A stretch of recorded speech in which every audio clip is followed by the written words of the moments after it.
Here we go. What's good? What's good? What's good, fellas? Yo, what's good, everybody? All What's right, happening? so let's just go straight into it. I'm gonna hit y'all with the intro real quick, and then we're gonna go straight into our show because we got a very stacked show tonight. Anyways, let me stop the music real quick. All right, welcome to the Gamer Actual Podcast, the weekly. Damn, start over. My bad. Welcome to Gamer Actual.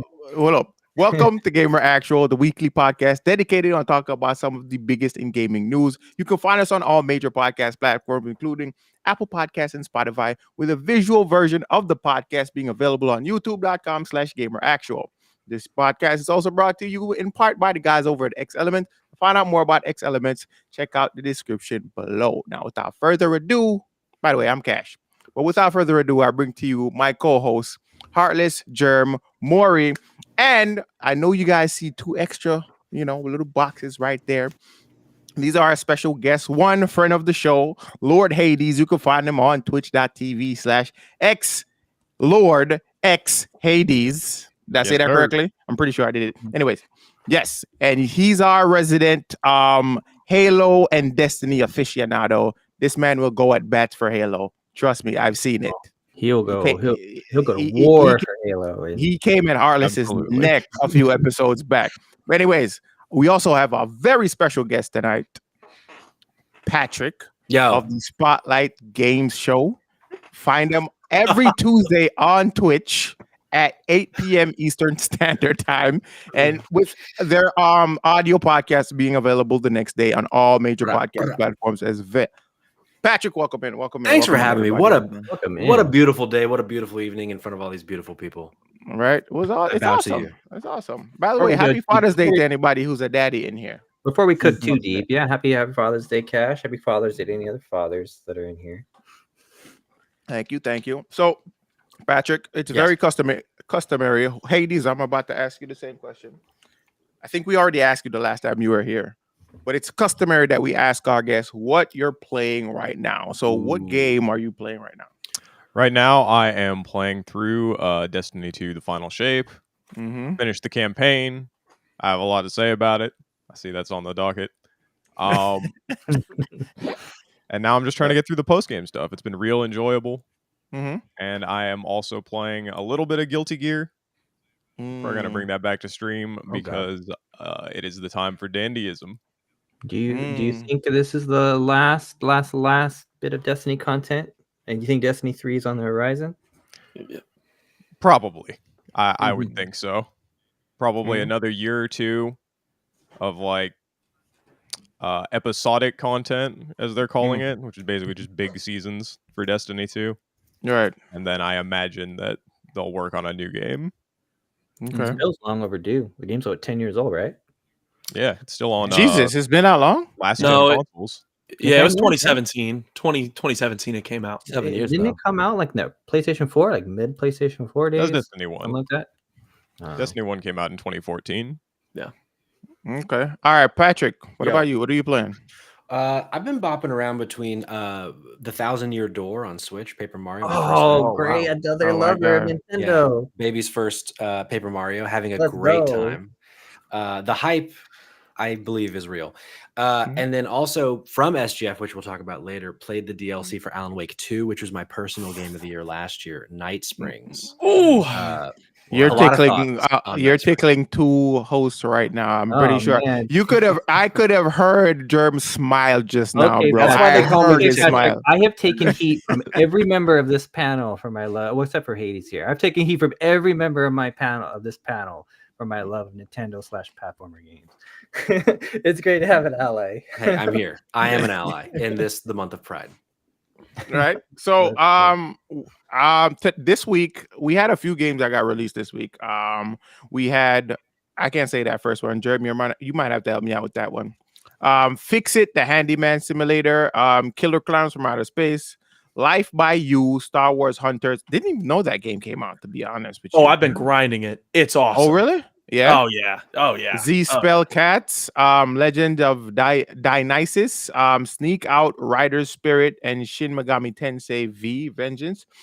What are your thoughts on those games? Anybody? In terms of the games that I've done, I've seen online the most has been Killer Clowns. That game seems to have a big cult following. Okay, so story. I was doing some research when I put all these games together, and this stream popped up on Twitch, and it was this woman that had painted her face like the scariest clown. And it was creepy. Oh, no. She had the hair. She had hair like Maury right now. It was just like, it was crazy. It actually scared me. And she was playing the game and loving the game. And apparently it's like a Dead by Daylight kind of. That's what I was about to say. It's very similar to Dead by Daylight. Yeah, this game is weird. I don't know. I'm sure it's somebody's cup of tea, but it fits right into the Dead by Daylight card, because I've seen a lot of like Dead by Daylight streamers play the game, and their viewers are actually enjoying the game. So I'm pretty sure that's the crowd for this game. Killer Clowns has a big cult following. Like it's a big cult movie. I think it came out in the 80s. Yeah, it's an old movie. Crazy old movies. movie. Yeah. Yeah. I never watched it. Never watched it. I couldn't do it as a kid, and now it just doesn't interest me. I can't do it now. Yeah. No, we definitely wouldn't. I think if anybody should revisit that movie right now, they'd be like, why the hell was I afraid of this? But yeah.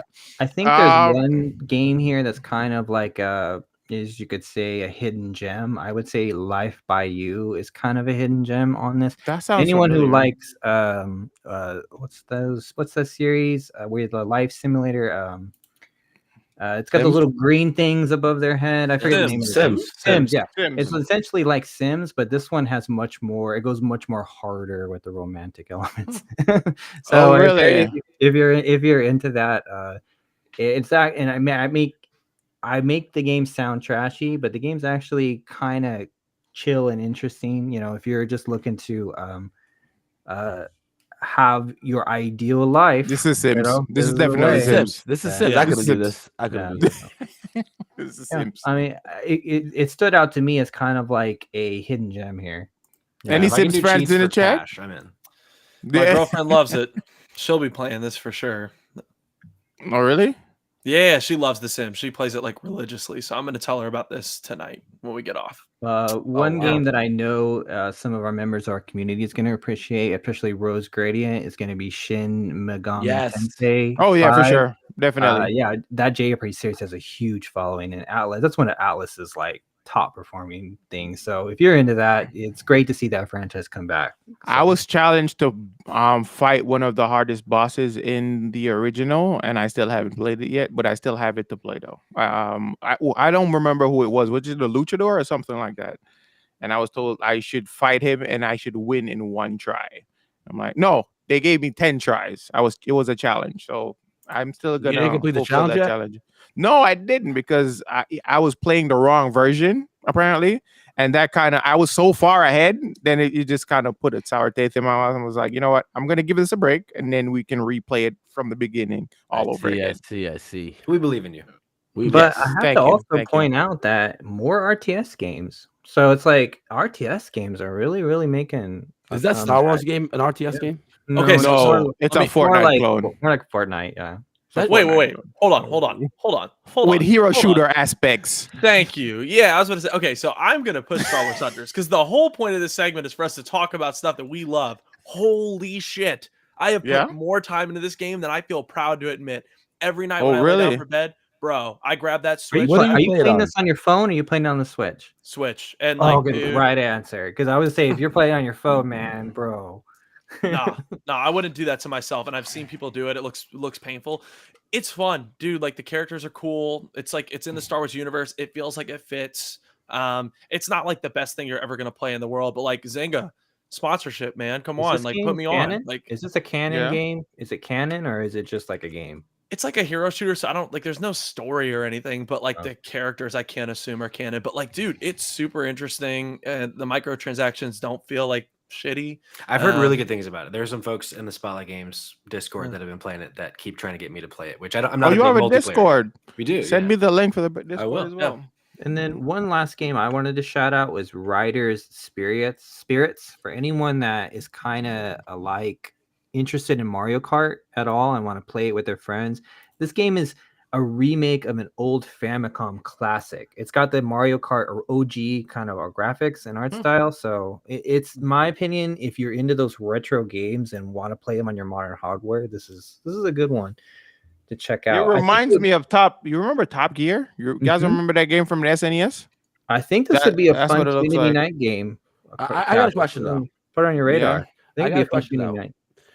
I hate to go back to the Star Wars game, but have we not reached the point yet where you can connect like a controller to your iPad or iPhone? Have we Yeah, not you gotten- can. Yeah. Some are. It depends. I not Apple products. Apple products. yeah, you can. Very, No, you very can. strict on Even that. Call of like they have you Call can of Duty Mobile. You can do that. You can get the Star Wars game and play it on controller off your. Yeah, you can any Oh. like Xbox or PlayStation. Basically, as long as it's Bluetooth compatible, you can hook it up to your iPhone or Oh, Yep. that is so sick. See, I have Wow. a Victrix controller heartless that has a toggle to switch to PC, and all I have to do is switch that toggle and plug like the receiver into the PC, and it'll work. Okay, that's really cool. On- Yeah. with the Xbox Pro controller, I don't have to do any of that. I just double tap a little button and it just syncs up to my PC. I double tap it again and it syncs back to my Xbox. Wireless as long as you- players. Yeah, as long as you have a controller like that, it's a fairly plug and play situation. Other things, not so much. So So I that's play it. Third Strike a lot on my PC. You play Third Strike? with that controller, yeah. Okay. Okay. I was just gonna say we should definitely show some love to the DLC and expansions. There's two people who have beaten the final shape, me and Yes, Hades. sir. You know, like I gotta hear your Mhm. thoughts, Hades. What have you thought of it? They really needed to knock it out of the park after Lightfall Yep. being as lackluster as it was, and they delivered. It was Yup. excellent. The challenge was satisfying. The new subclass, I don't know if it's good yet because I don't have all the stuff to make the build I want, but it's so cool. Yes. Like, above all else, like, everything they've delivered is just sick. Excellent music, gorgeous environments. Yeah. How's that new story? Probably the best dialogue that's been in the game in yes. years. So Hades, where do you feel Destiny can go from here? I think as long Spoiler as warning, by the way. Spoiler warning, chat. No, I mean just in general with the game. I don't mean like spoilers, but No, I'm talking about the video, the clips. Oh. This is kind of newish, I guess. I don't think it's spoilers, but Okay. the series can only go up from here. Apparently, they are planning on moving into other media. I don't know if that's like an anime or like movies or something like that, but they do have a department focused on it. And like I said, I think they probably have a few more years in this game, just releasing this episodic content that they're doing now, these like extended seasons. And then they'll probably move on to a Destiny 3 so we can finally be on new generation hardware. maybe Maury and Hades, maybe you guys can clarify for me because I've always had trouble identifying what the Destiny really is. Is it steampunk? Is it fantasy? Is it a It's shooter? Is it, if you what combined is it? Halo, Star Wars, Lord of the Rings, Borderlands, and put it Wow. in space. That's Okay. that's a Because phenomenal it's always answer. been a big melting pot of a lot of different things for me, and I've had trouble like connecting into with it? the game because of that. Because it's, I don't know, it just for me, it's that's the barrier entry for me. For me, But I the don't know. aesthetic really speaks to me. Something about Bungie games, and that's why I'm still a massive Halo fan. It just hits me in all the right ways. Yep. So Yep. perhaps it's an acquired taste, or maybe it's just not your Wait a thing. minute. But Why am I? Hades, how would I you think feel it's about beautiful. someone else jumping into Destiny that isn't Bungie? Because Bungie's working on Marathon, their new IP. Do you? Well, I guess two-part question. Do you think Bungie would also make Destiny 3 if they're doing Marathon, or do you think a different studio might take it under the PlayStation studios? I think Bungie is Yeah. a big enough developer that they're not going to outsource their IPs to somebody else. And I do think they're probably already working on Destiny 3 Cool. because Destiny is a sure thing at this point. Marathon is actually a reboot. It hasn't had a sequel to the last game since games looked like the original Dooms. Yep. So it's financial been quite a problem while. at Bungie, Not don't a sure concern thing. you? They don't concern you, the financial problems that Bungie's been having in the recent years.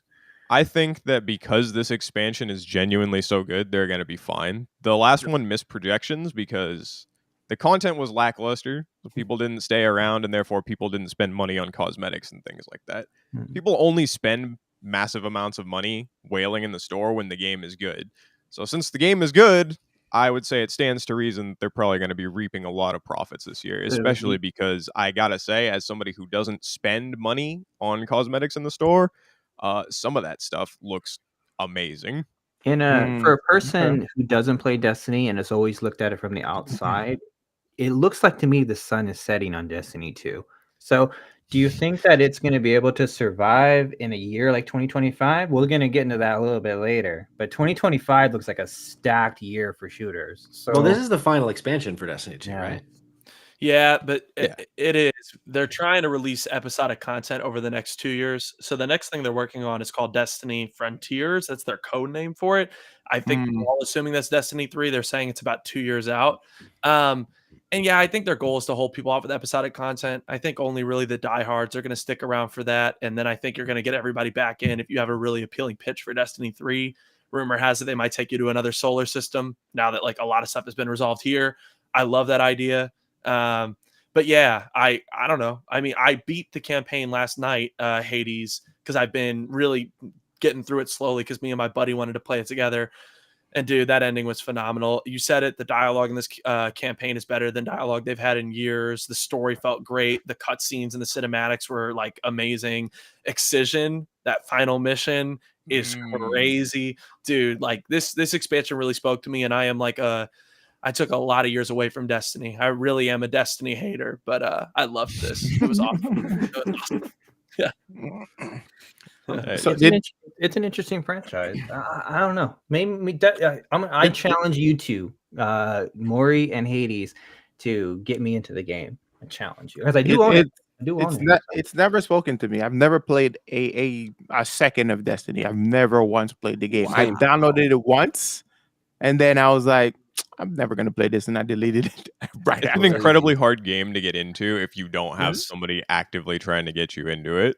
I mean, that's the thing. I have I don't have that. papers on Destiny 2. That's why I downloaded the game in the first place. I downloaded it to test the game out and study the game for its like the way it does business and the way it does its transactions and the way it does its business model and all that stuff. I studied that, and the game, so it was interesting to look at it from that perspective, but I've never really given the gameplay a chance. So I should try it. I will say that the one thing about Bungie games in particular is that they have a very specific feel to them among shooters.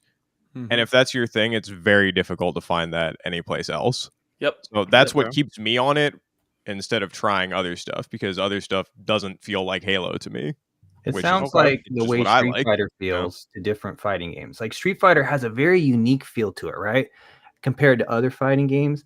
And you're not going to get that same experience from Guilty Gear or whatever, Absolutely not. Yeah. Right. Okay. All right. So another game that came out this week, another DLC that came out this week is Mortal Kombat, the Homelander DLC. Is anybody a Mortal Kombat player in here? No? I was the boys fan though.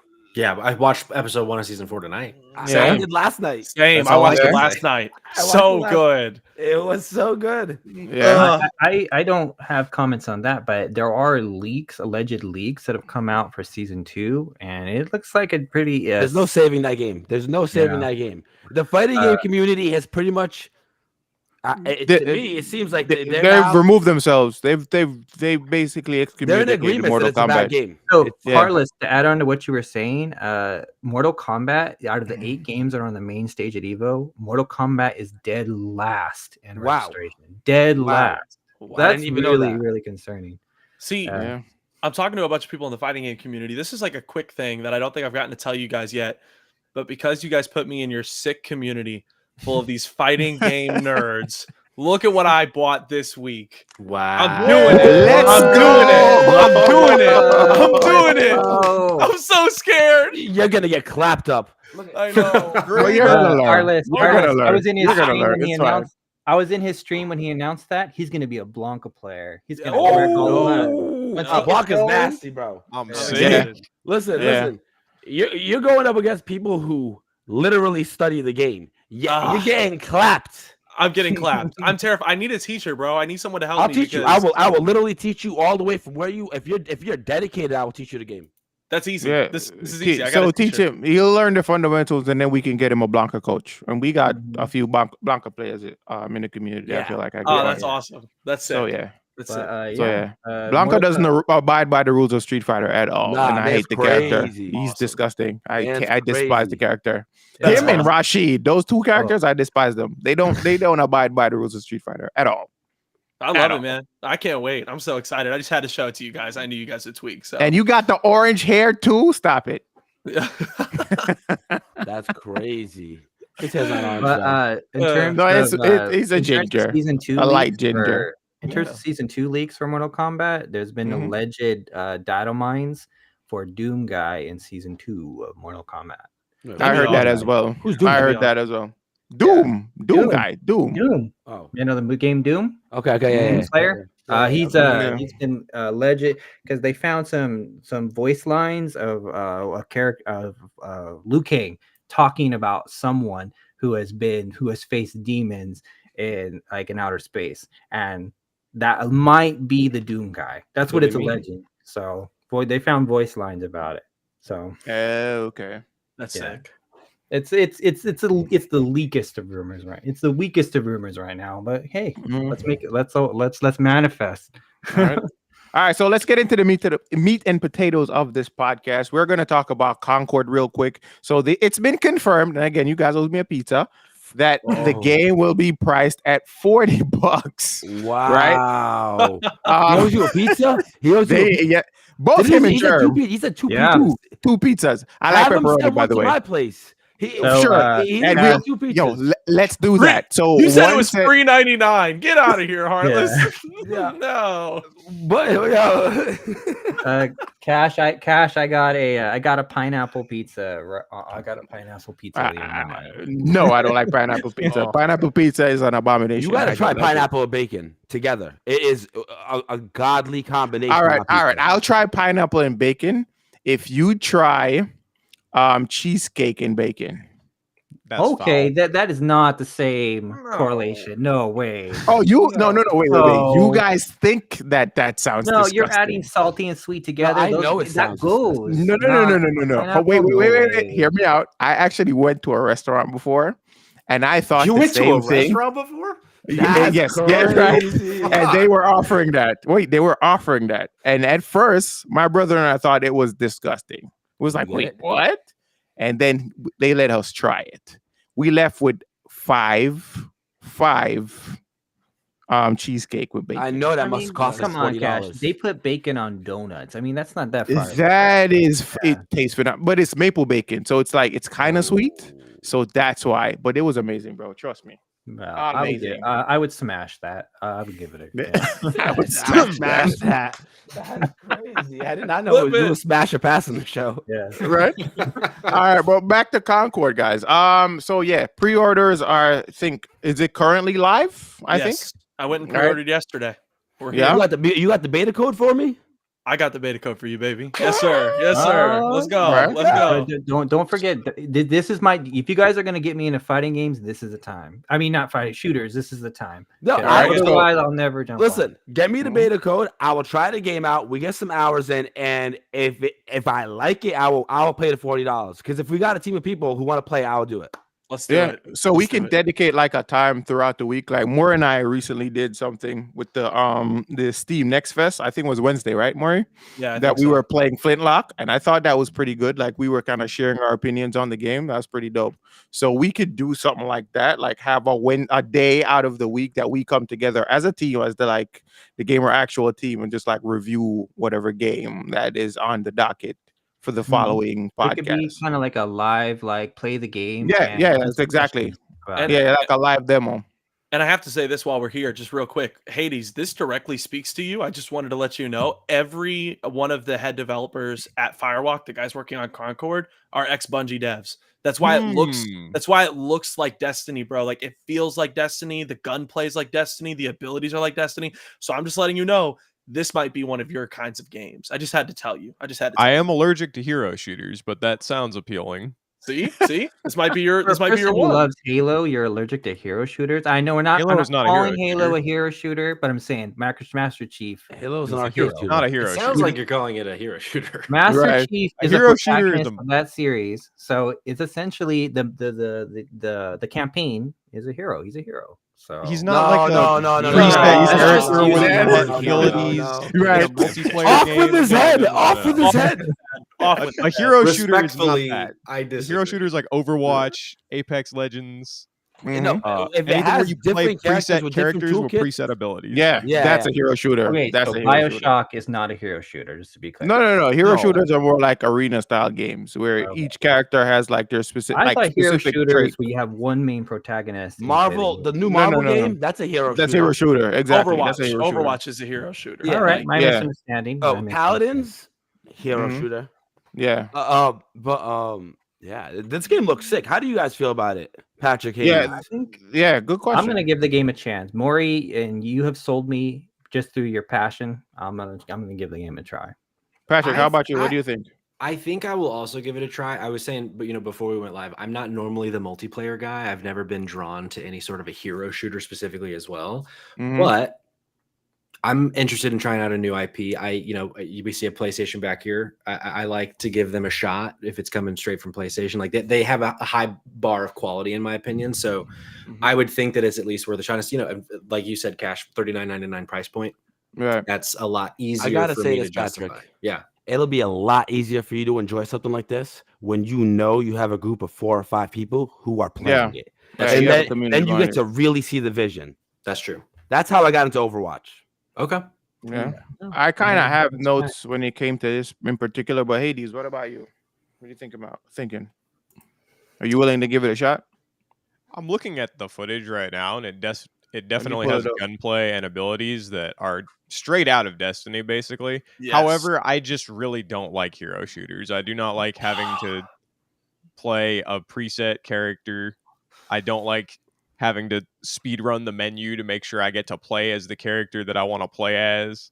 I'd rather just play the video game the way that I want to play it. That's So, fair. dude, and I'm That's, about to what's ruin. got me the most excited about Marvel Rivals is it looks like you're going to make custom builds on that game. So you may be able to modify your character.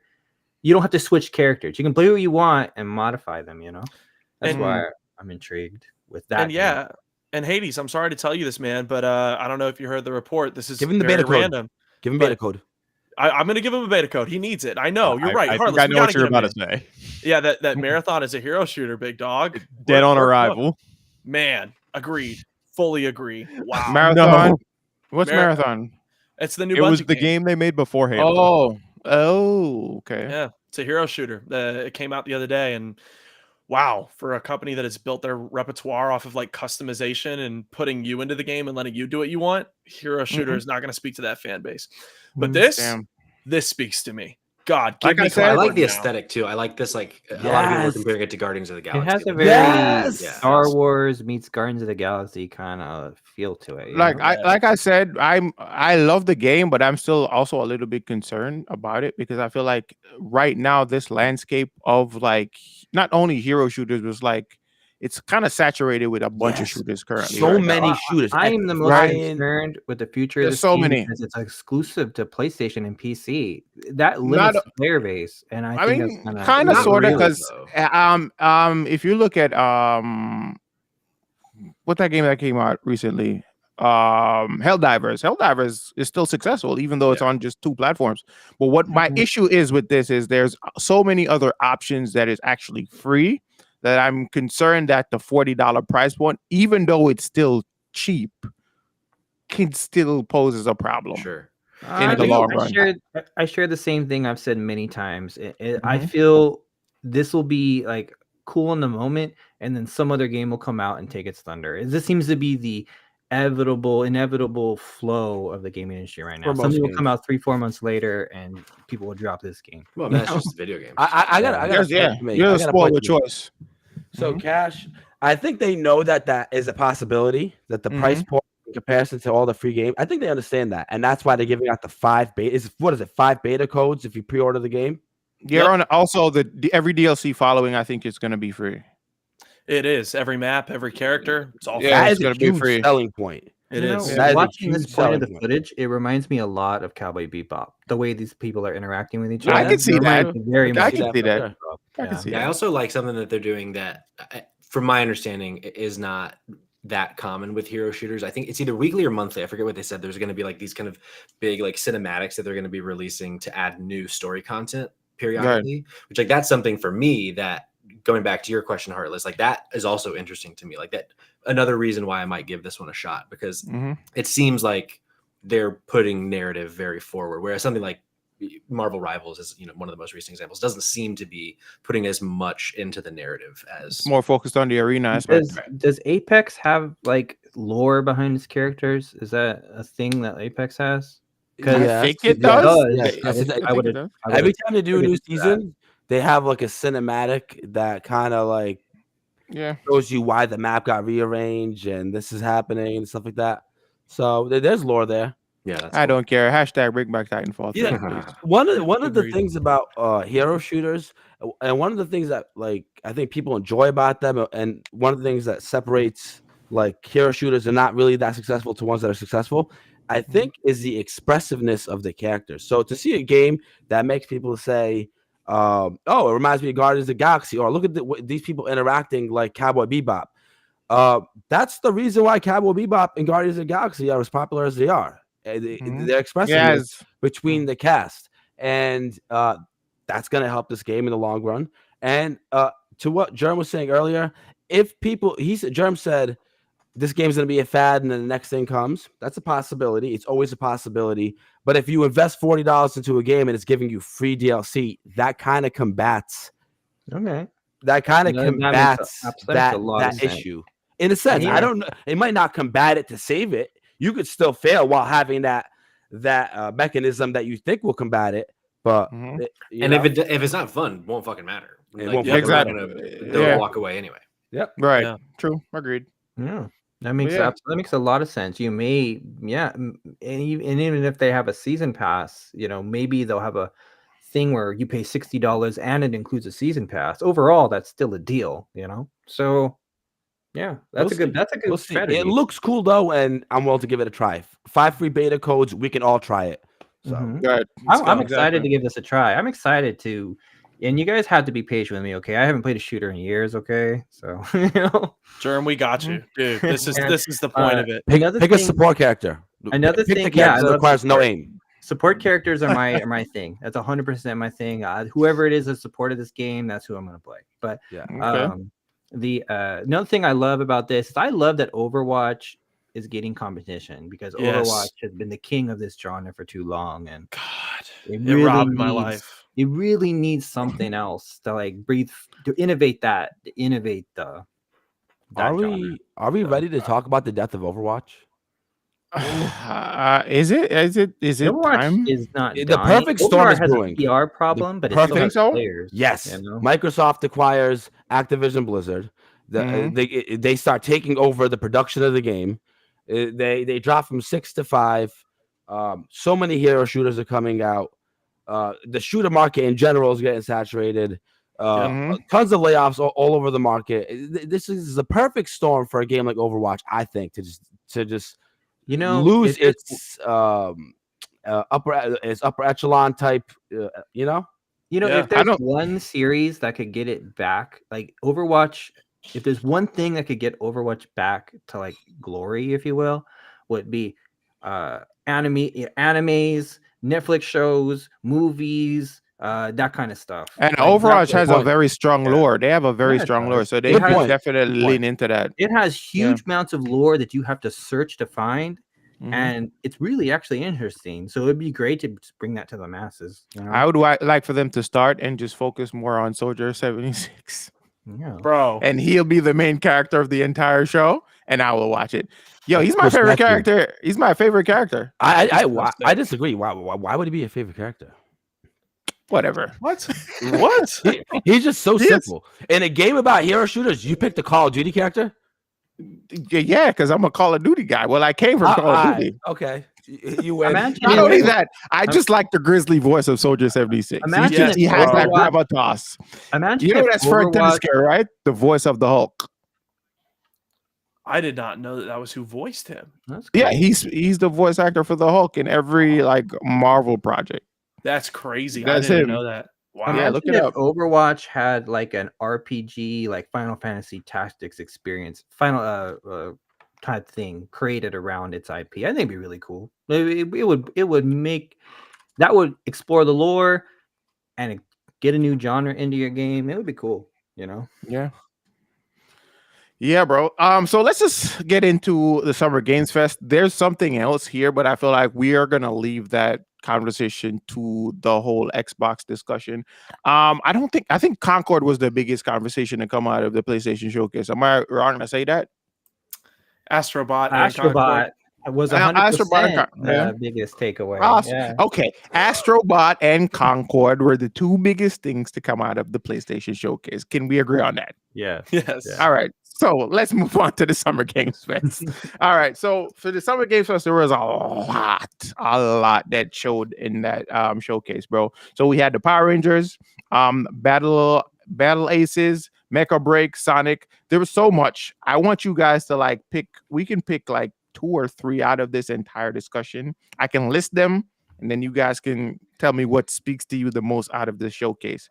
We're gonna start with Patrick though. Yeah. So Patrick, what game stood out to you at the Summer Games Fest? 2 things that stood out to me the most was the aforementioned Alan Wake 2 DLC Night Springs.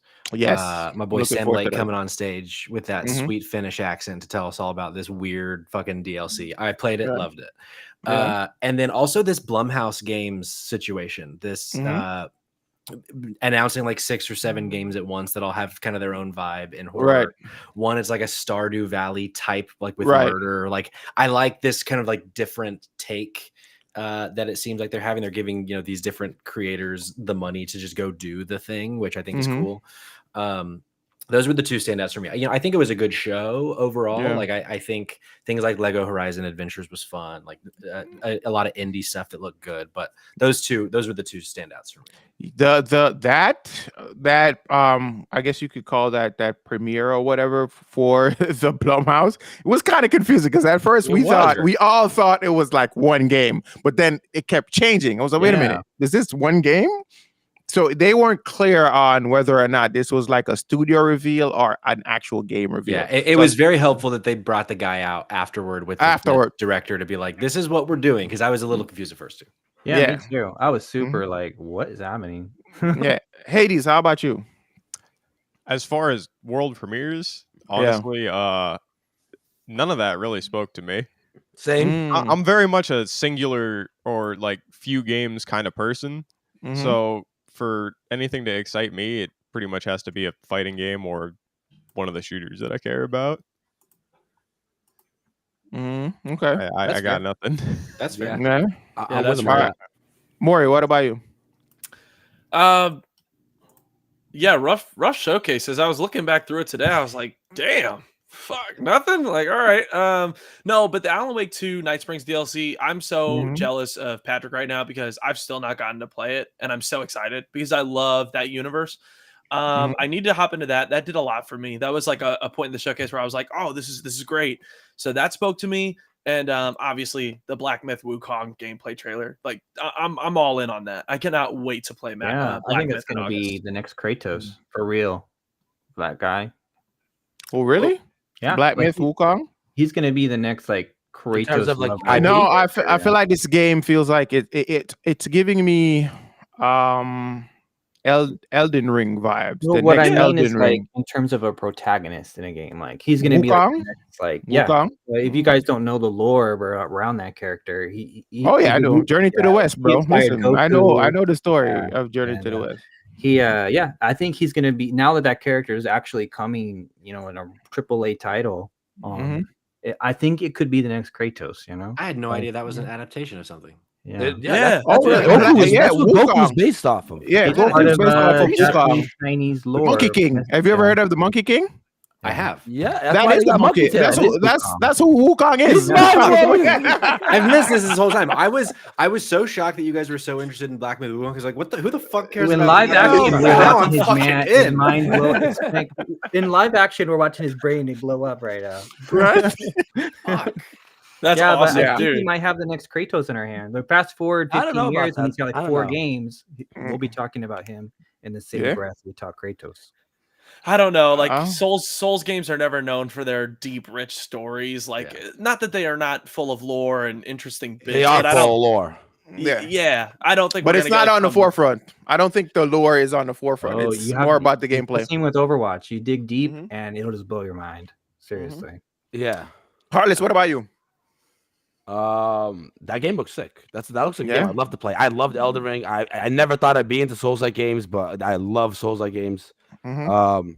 They got to be good though. There's a lot of Souls-like clones. Yo, that Star Wars game. When I realized that it was like a Souls-like game, what is it? Jedi Survivor. Jedi. You have Jedi Fallen Order and Survivor. It was the first one I played, not the second one. And when Fallen Order. as soon as I realized it was like a Souls-like game, I was like, oh, this is sick. And then I played the whole game with my brother. So Yeah, it's a more palatable and easier version It of is. like the Souls-like formula. is, It's it not is. as difficult. and Yeah. this game is probably somewhere in the middle of those two.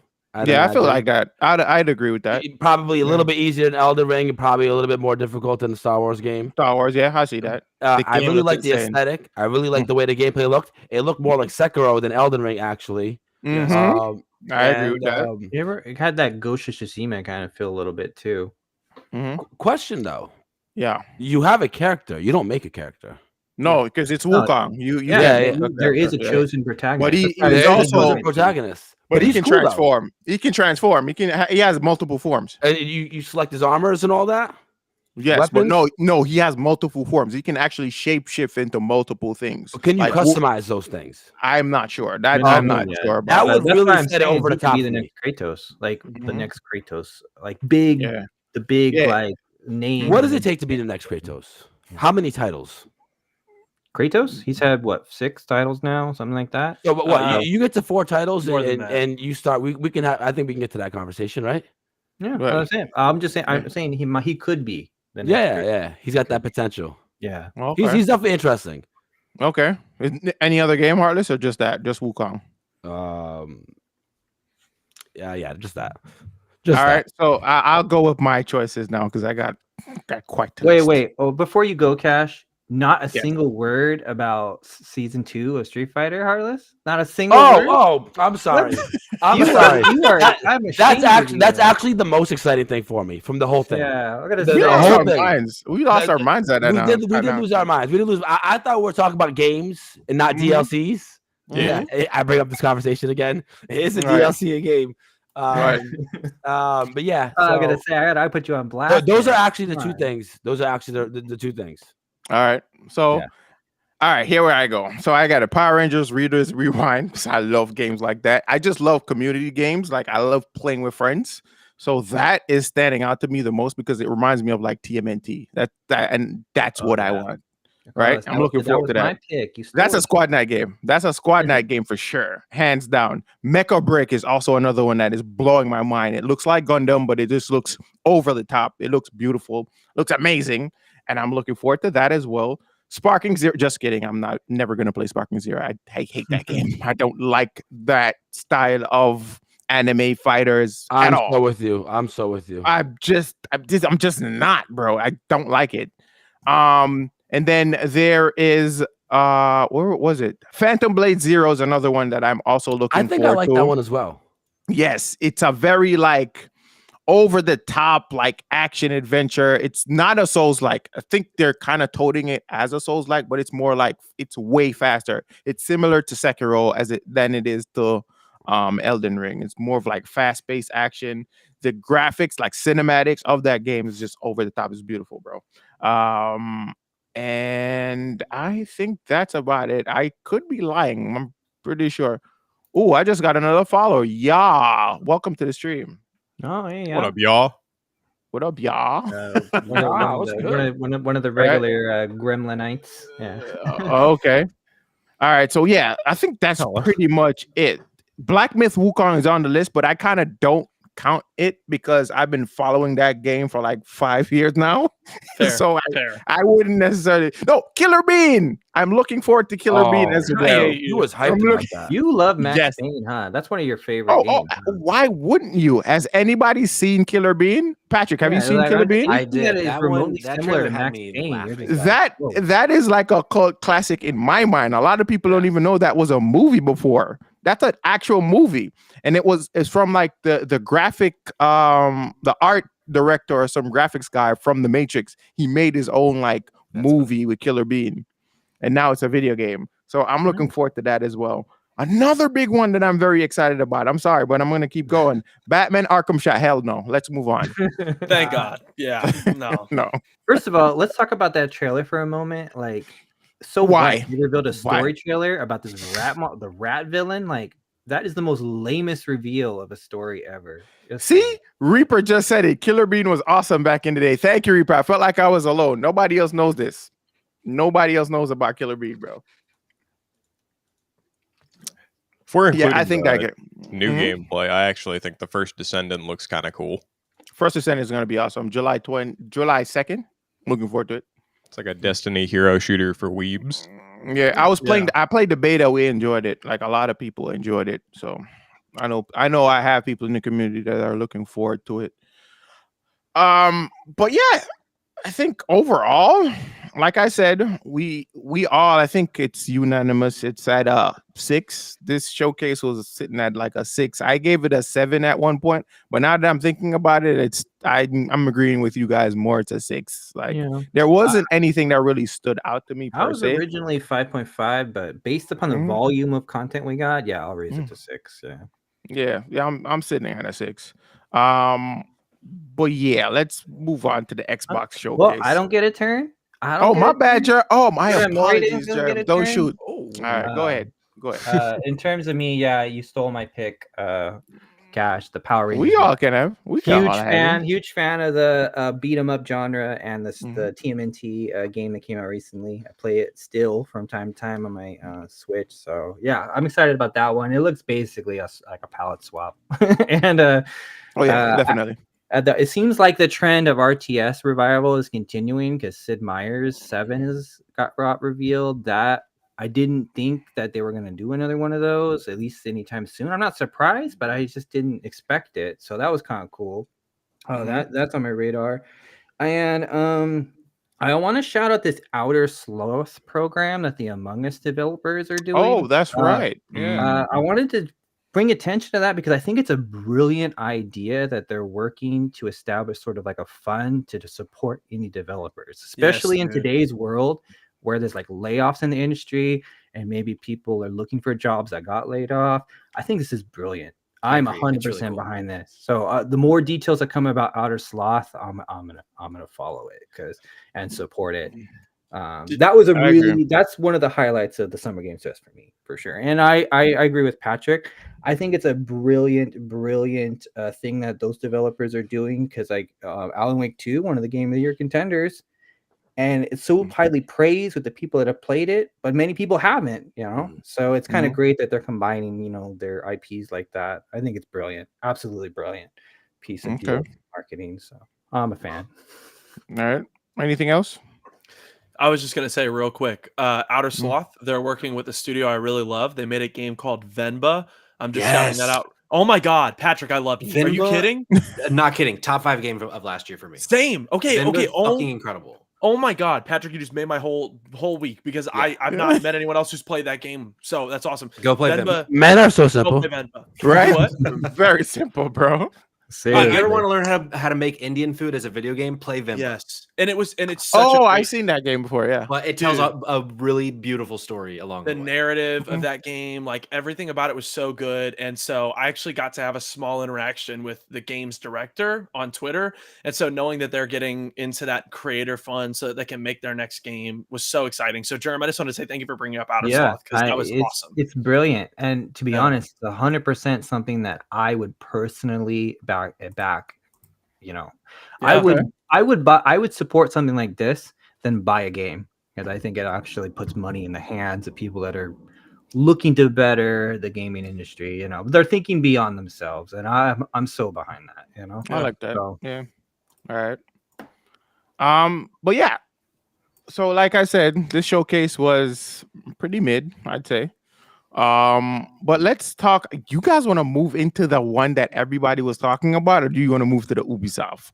Are we The going in? Xbox. I All think right, we please. should talk All right, about- sure. I think we should talk about Ubisoft because there's a lot of overlap with what was revealed at the Ubisoft with what was revealed at Xbox. Xbox? Yeah, think like so? Star Wars, and It's different- smaller too. It's shorter. So let's Yeah. close out with the Xbox conversation. Let's kind of like jump over that and just hop into the Ubisoft stuff. So Ubisoft Forward, we didn't get to watch that live. Unfortunately, we kind of had to watch it individually. But what are your thoughts about the entire showcase? Patrick, I'll start with you, and then we can work our way around. I think I really liked the Ubisoft Forward, which might be surprising, but I think it's because I don't think all showcases are created equally. And I Right. think what Ubisoft was trying to do, they did really well. Their goal, I want to get you to buy Star Wars Outlaws. I want to get you to buy Assassin's Creed Shadows.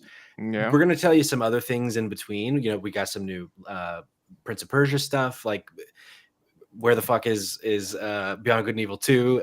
That's a different thing, but Outlaws and Shadows bookending the showcase, I thought was both of them showed so strongly. The demos that they showed were really good.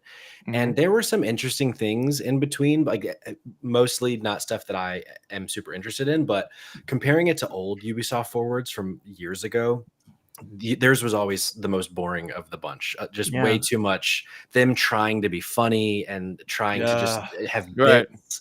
And I think they've learned from that. And I also like, you know, going back to your point, Jerm, about Outer Sloth, I like that Ubisoft Forward ended with like, hey, here's all of the developers working on the games that are here today. Let's highlight them because, you know, it's the people making these games. So I like that kind of human element at the end. I preach that. Like there were artists that put these products out. We give the companies a lot of hate and a lot of praise, but there's always faces behind this, and we can never forget that, you know?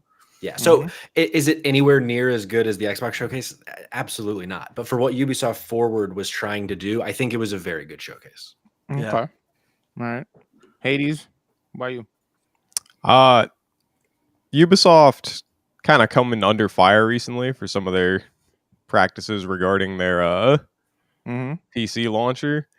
So I can't say that I have a whole lot of excitement. If I gotta give them credit for anything, the new Assassin's Creed looks to be the most like in the spirit of the series in quite some time. Right. Despite all the controversy surrounding it, I don't think that really matters. I think it's a sick setting with cool characters, and the game looks pretty. I mean, I think maybe it'll be it took us this long to get a one in Japan. Yeah. You would have thought that would have been the second one. You know, Fans have been asking for years, though. Yeah. I think it'll be a cool game at the very least. Yeah. What are your thoughts on Star Wars Outlaws? I haven't been able to really get into any of the Disney era Star Wars stuff. It has not really been for me. I don't think this is really Disney era though. I'm gonna be honest. It's a hero shooter. It's a hero shooter. In the trailer, Star Wars Outlaws. Hero shooter. No, not this is the story one. Yeah, this is the one. It's basically Uncharted. Oh, this is Uncharted. Sorry, Yeah. the other game. In the story that they in like the story trailer and the gameplay footage they Like showed, I'm getting a no lot of powers, like kind of underground. 1313-esque vibes. Like I don't know if you guys were following that game back when it was announced pre-Disney. But 1313, I was super excited about it because it felt like so much like an Uncharted game in a Star Wars universe. And I was like, yo, sign me up. Because apparently that character was revealed to eventually be, I think, Boba Fett. That's where they were heading to. And it never materialized because, you know, Disney bought Lucasfilms. Thanks, Disney. But I think this is I don't know if they were fans of that and they were trying to replicate that kind of like style, but that's the vibe that I get from Star Wars Outlaws. Gameplay. Very from Uncharted perspective. It reminds me a lot of Fallout New Vegas with like the factions in the game. Guys, don't hate me. Don't hate me, but I actually got invited to check this game out early. But I didn't get to go. I didn't get to go because it was the Summer Game Fest. I was supposed to be at Summer Games Fest, not Summer Games Fest, right? And then I would be able to preview it. But because I didn't go, I couldn't play it. But Yeah. yeah. But yeah, I mean, you brought up 1313, Cash. I mean, that Amy Hennig, who created Uncharted, was the director of 1313. So this, Yes. I think you're totally right that Outlaws, because it's giving Uncharted all day. Like I think this is very much trying. It's like a spiritual successor, I think. To 13. That's exactly what I have written in my notes. Boom. I mean, come on. That's exactly what I have written in my notes. So we're meant to be. So I really feel like that's what they were going for, and it's also like I've heard a lot of like people who actually got hands-on experience with the game, and they're saying the game is just like a visual spectacle. It's like it is out there. Yeah, like everything's like there's a lot happening in certain scenes where you can definitely get that Uncharted feel, that cinematography. Yeah, so I'm here for really it. looking forward to it. The less Jedis in Star Wars, the better. In my opinion. Why? Well, for the Jedis? Yeah. Just in general, like, okay, so the main canon of Star Wars has always been so centered around like Jedis and the Force. And I feel like the main canon of Star Wars, I'm talking about the movies, the main stuff, Clone Wars show, all that, is oversaturated with the idea of Jedis and all this Sith and all that stuff. And you want but the Star Wars universe as a whole is so much huge. bigger than that. It's great to be able to explore so many people and different species. I don't know when this game takes place though. I need to find that out. Is it during it's what series? What episode? The character from the Han Solo movie that Daenerys, I'm all the names are escaping my head. I know who you're talking about. She's in this game, so it must be pre episode 4, but probably post 3, maybe. I'm not totally sure. It must be during between that period and Empire era, like Darth Vader. I'm looking it up. Because I think thing is in here. Jabba the Hutt is also in this game. Oh, never mind. I'm wrong. She is in it, but I guess she must be old because it takes place between Empire and Jedi. Yeah, see what I mean? Like, in terms of this, I'm sure there will be Jedis in the game. Probably you'll run into some. But it's not their story. But no, it's not their story. This is not centered around Jedi. It's centered around the universe of Star Wars as a whole, which has always been more interesting to me. So Maury said something. Yeah, Maury said something like a couple of episodes ago, and he said this might be Ubisoft's year, and I'm kind of starting to incline to agree. I really feel like Ubisoft is coming out strong this year. Oh, if I may, Cash. Yeah. I just want to say on episode 13, I told you so. This is Ubisoft's year. Patrick, I loved what you said. I think that their showcase, like, it did what it intended to do. You know what I mean? I think with Prince of Persia, The Lost Crown, right, this year, I said it, X-Defiant, which is going to compete in some way, shape, or form with Call of Duty, and then Star Wars Outlaws and Assassin's Creed Shadows. Like, yeah, I think you have like Ubisoft's year here. I think that they can turn the narrative around about what they do, what their games are. And I won't say a ton about the showcase. I actually ended up watching most of it with Cash in a Discord chat. But yeah, we actually watch it off stream. Yeah, we watched it off stream together. But it was it was good. Outlaws really showed well. I liked what Germ said. I think the Star Wars universe is awesome. My favorite Star Wars movie is Rogue One, and there's no Jedi in it. So that should tell you a lot about me. See? I love Rogue One. The Mandalorian show is the perfect example of what, Star Wars universe can really excel, Yeah, I think some of my favorite Star Wars stuff is stuff about other people besides the Jedi. Not to say that the Jedi aren't sick. I mean, I have a statue of Cal Kestis. Oversaturated, It's like I don't want to hear any more about Jedis, Yeah. Are they supposed to be dead? Sorry. Yeah. I want to hear more about Cal Kestis, but yes, I would like some other stories as well. And then Assassin's Creed Shadows, like that light mechanic that they're doing with like if you take out the light, you're less able to be seen. Not only that, the grass, because she can hide in the grass and the water, bro. Yeah, with the little thing up through the water so she can That's breathe. Incredible. Yeah, that's sick. Yeah, I'm excited. Yeah. I'm excited. It's Ubisoft's shout outs to Window Wiper for the follow. Thank you. Window Wiper 16, thank you. So this Star Wars game, I'm watching the trailer over here. Yeah, let me pull it up. I'm such fighting a the spaceships, and then you go pull off like you try to leave the area, and you go hit light speed, and you end up in another world. Yeah. It's basically like Starfield. That's the kind of a mechanic. Very similar. It looks like a movie the whole way through too, which is what I love. Yeah, and that's I think this game is really gonna. I think it's gonna be the star, like the gem of Ubisoft's collection. This has all the potential to be that. Will it make the money though? Yeah, I feel like it will. I feel like it will because the more I see, the more impressed I get, and more I want to play the game. And I'm pretty sure it's the same thing with other people. We've seen it happen with other games where they get acclaimed, but then they just don't bring in the money. Star Wars It's too sells though. expensive, you know. I was about to say, this is guys. This is Star Wars. So does Spider-Man. Spider-Man sells. Yeah. This is Star Wars. I mean, Bro, oh my dude. We're landing on a planet and it looks like it looks like I don't know. I can't even explain it. You guys just got to watch this. But also, could we congratulate Ubisoft? Wait. Could we also congratulate Ubisoft for doing something very smart that EA never did, which is release a game not close to Call of Duty's release? That's what they did with Titanfall. But anyways, keep going. Can you skip ahead to the 3 minutes and 50 seconds? 3 minutes, 50 seconds. 50 just seconds. watch this, guys. So you just got done with the battle, fighting the battleship. She's in hyperspeed, yeah. You just shot down ships. There's no interruption in gameplay, but it all looks cinematic the whole way, right? Right. Now look at this. Look where we at, and watch how you land on this planet. This is amazing, bro. This is how I want my space games to go. It's all seamless. Like it's just you never are taken out of the immersion. You know, it loaded in hyperspeed. That's what the game did. Yes, that's what the game did. And I also love the font treatment. Yeah, I agree with that, Patrick. Yes. Oh, when they pull out of hyperspace, right, and they show it just now like the loading movies again. Yeah. I think it's loading again. It is. Yeah, it loads through the clouds. You're going to see all the clouds come in, and that's also a loading screen. And I'll be honest, smart. That's smart. It is. And as a guy who loves Starfield, case in point behind me, right? This is so much more immersive than a loading screen. This is brilliant. I think if Mass Effect was to adopt like this level of immersion, they're utilizing the solid state drive perfectly right now. Yeah.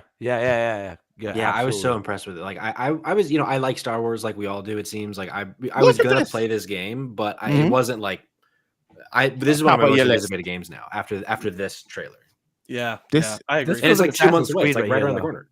Yeah. Another thing I'm appreciating too is this is not a Souls-like. So it's kind of like if you're tired of Souls games, play this, Which is I consider oversaturated. Yeah.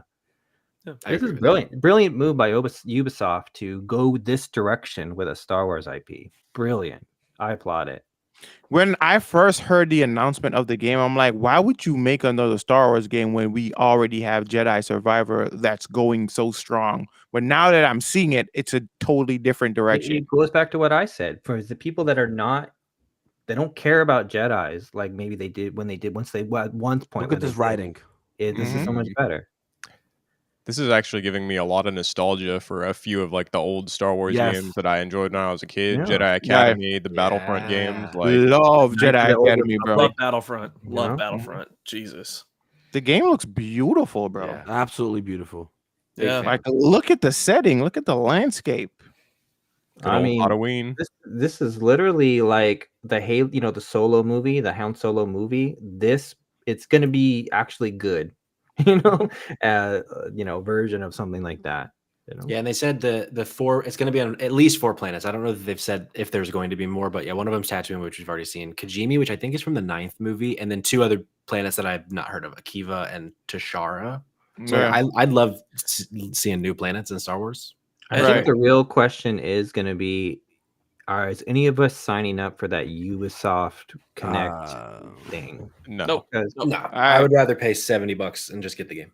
Same personally. And have it in my collection and just find out. But the game, so they have different price points. So Patrick, we already talked about it on previous episodes. So their price point is like $130. The highest price point is $130. What was the other one? Like 90?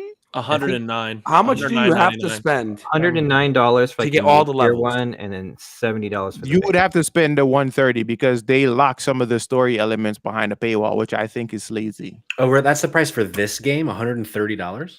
No, the base they get because they lock some of the story points behind. If you want DLC, all the content, that's terrible.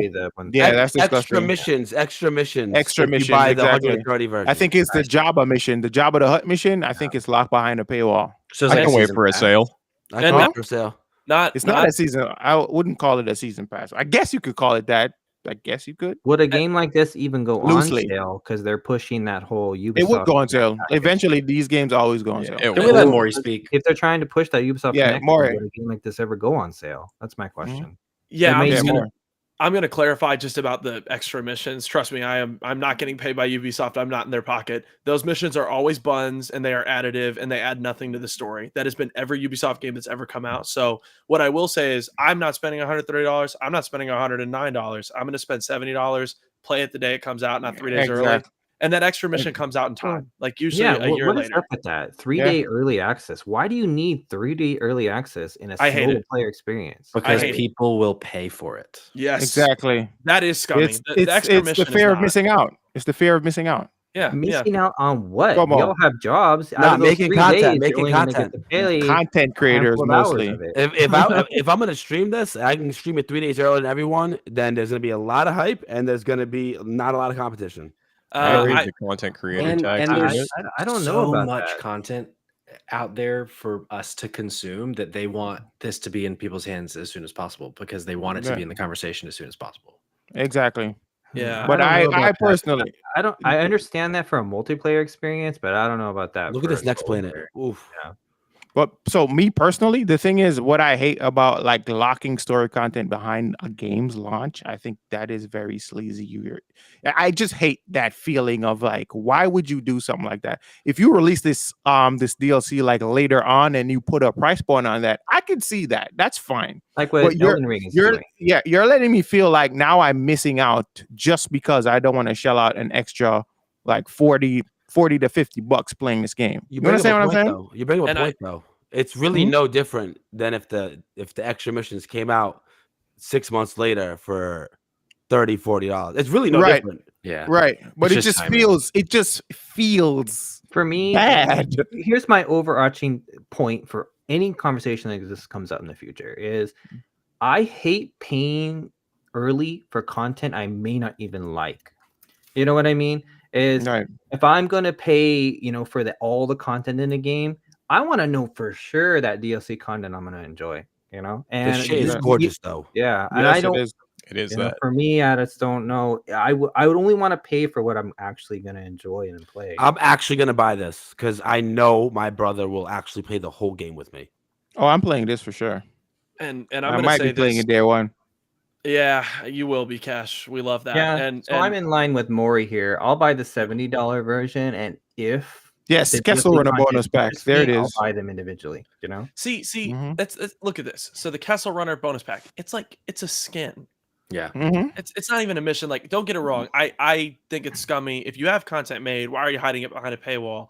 But like, it's really not relevant. I think the really relevant thing is the 3-day early access. I think that's crazy. Like that'll always blow my mind. Like, because that means the game is ready. You're just choosing to hold it from fans to get more money, and I think that's slimy.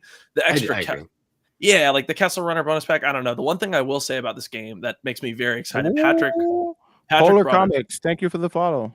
Let's go. What's up, Polar Comics?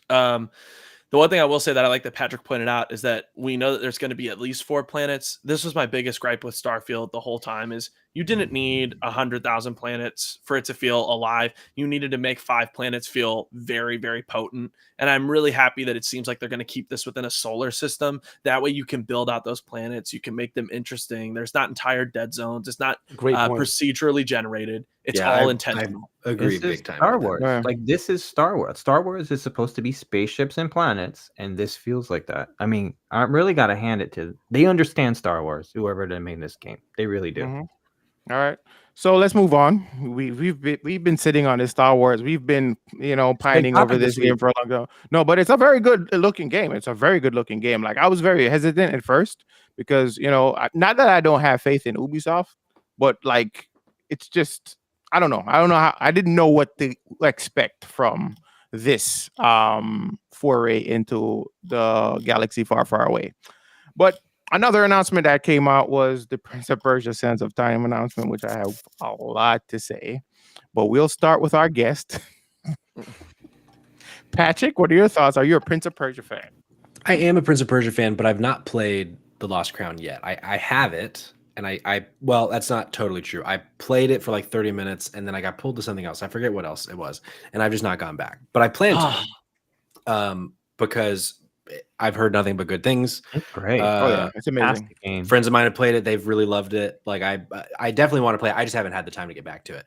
But I love that they're still supporting it. It seems like these devs really care, and you know, I'm pretty sure this is free, new free content, right? We're quick Yeah, question. no, real quick. but we're talking Question real about the quick. Were any remake. of us expecting DLC in that game? That No, took me I by wasn't. surprise. I wasn't. That did. expecting It that. did. Oh, It my did. bad. I misheard you. You said Yeah. Sands of Time, not the Yeah. Lost Crown. Yeah, My we're bad. gonna get to Lost Crown right after. But My bad. Yeah. Okay, Well, I'll Sands answer of your Time. actual question. Yeah. I am glad that they re-revealed it, I guess, but no fucking chance this game comes out in 2026. Wow, I love Wow. that. I love that take, Wow. Patrick. There's I no love that chance. take. Like this game, it's been rebooted, like restarted in its remake. Like I think this is the third time. Like what? Yeah. There's no way it's Yeah. coming out in 2 years. Like There's a Question, reason Ash. they. Does Prince of Persia sometimes need a reboot? I mean, I think it would be so. nice, It but does. a remaster would satisfy me. I don't know if it needs a whole reboot, you know. But Amori, what I were think you it saying? could, especially if they're going the route that like Capcom's been going with Resident Evil, where this is like a true fucking from the ground up remake. I think this Remake? could sell gangbusters. Yeah, Yeah. yeah. I was gonna Amori. say, yeah, I love what Patrick said. It's like there's a reason they showed you a 30-minute like cinematic trailer and engine, and it's because there's nothing ready for this game. They don't have shit to show you. So Yeah, they 30 didn't even seconds, have not yeah, 30-second. 3 seconds. They It didn't really even was have 3. It was like, oh, here's a candle. Like, bro, and like it's hilarious because like at least, and we'll get to this later, but at least with Gears, if we saw the character models for like Marcus and Dom, we didn't even see a character model in this 3-second like little clip of a candle. right. They're like, by the way, we're working on it. Yeah, so exactly. that's exactly how I felt about all of this shit. Because when I Just saw, like I they're was like, trying to- I don't know who is excited about this. I don't Just know. like Ubisoft is in people, you know, they're the hot developer right now, and Mhm. they wanted to just be like, hey, you know, they just wanted to put it out there, like, yeah, we haven't forgot about Prince of Persia, we're still working on it. You know? No, like I said, I wasn't excited at all because they made the first announcement back in 2022, and since then it's been radio silence. Yeah. And then, oh, by the way, we're still working on the game. Like, no, I don't want to hear that. I wanted to see gameplay. I wanted to see something tangible, not a friggin' PNG with just a release window. Like, no, Because they don't have it. They don't have They gameplay don't. to show. Yes, they don't. Yes. They really don't.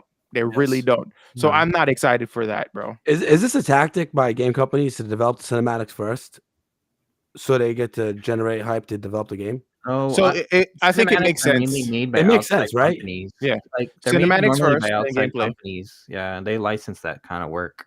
Yeah. Sometimes, not all the time. Sometimes, yeah. Yeah.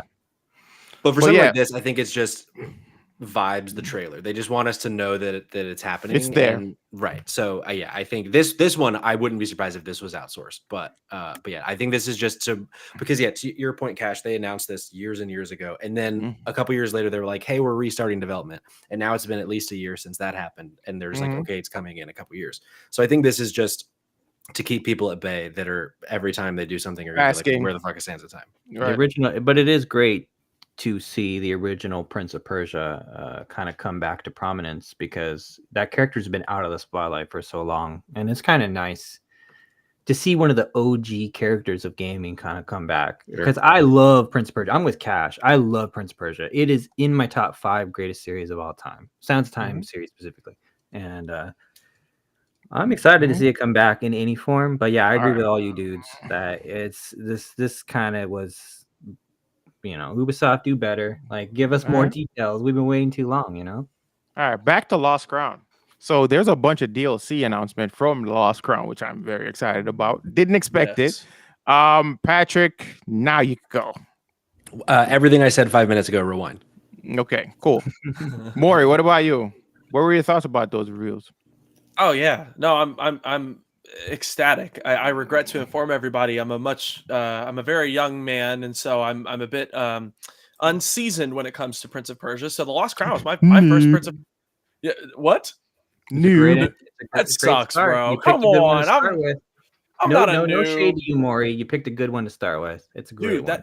that's the thing. That game left me floored. I platinumed it, got every trophy in it, like put I did so too. much time into it. Dude, it was really, really amazing. And so to see that they're still supporting that game, I'm excited for that. I also hope that in the background, that studio right now is also working on the sequel. And I hope that that's in development because I cannot wait to see what else comes from I that. don't want a sequel. I want something new from this developer.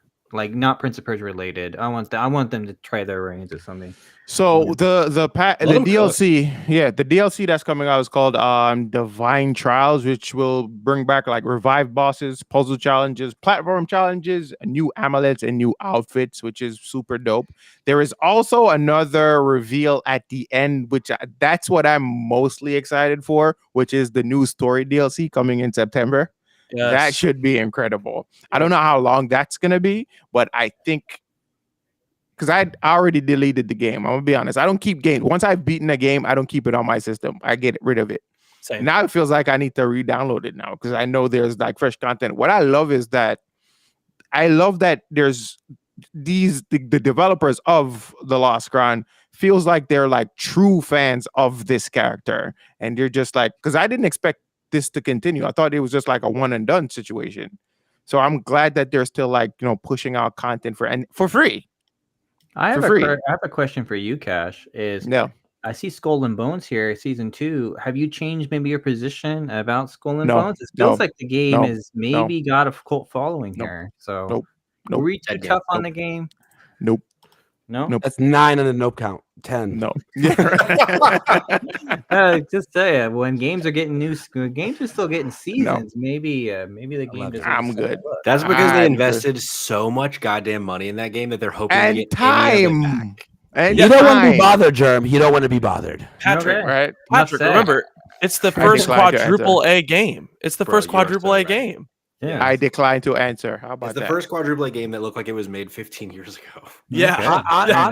Honestly, you can't even say quadruple A unless you're running me a perfectly beautiful VR game. Until you do that, you got to stick with AAA. AAA is the maximum threshold for games that you are running with a controller or whatever it is, keyboard on your monitor. Until you get here in the game, and I feel like Superman, we're not talking about quadruple A. Yeah, it's only quadruple A because it's only quadruple A because of the amount of money they put in the game so far. Bro, like, what does that mean? What does that mean? In 15 years, inflation is going to be much higher. The price to develop these games is going to be much higher. Are they going to be quintuple A games? Sextuple A games. Yo, what are we getting at, man? One thing I also wanted to point out. Inflation is too high. One thing I wanted to point out too was the Assassin's Creed all over all these showcases. Like they're really Ubisoft's really pushing Assassin's Creed. That gives me confidence that they believe in this game. That they're trying to put it in front of the eyes. The gameplay looks phenomenal too to me. Like I love the game. It's gonna succeed. That really up close, over the shoulder perspective that they're really going with this time has really got me intrigued. I am so here for that. Did anyone play? Go ahead. I'll wait my turn to talk about Ubisoft. I just don't want to get skipped on this. Oh, okay, sure. And you want to speak in general about Ubisoft because we're gonna go through the rest of the stuff. I have nothing to say, so you guys can skip me. But yeah, I want to hear what Harless has to say. Yeah, go ahead, Harless. The two things that stuck out for me, obviously, Star Wars and Assassin's Creed. I actually think Assassin's Creed is going to be highly successful. I think controversy, if we haven't seen from Stellar Blade, controversy is going to bring people in, right? And then at the end of the day, racism will not prevail. So people are going to get their attention on the game, and they're going to say, I really don't care what these pricks got to say about this. Yeah. They're going to buy the game. I think that the game and its mechanics look great. Yes. Oh, yes, it does. And it looks like it's going to be a fun experience, and it's probably going to be their biggest hit. That's what I think. I think it's the best looking Assassin's Creed game. I mean, I agree. Shadows Game of the Year contender? Could it probably? It's possible if it makes that window, because I think it comes out in October. If it comes out, I think a month prior, it can make the window. Considering since it's got the multiple like gameplay styles and just the engine running it, I ain't saying I'll go on record saying it could be a Game of the Year contender this year. All right, so another reveal that was also here. Sorry, X Defiant and Avatar. Let's start with Avatar first. Did anyone play the Avatar game?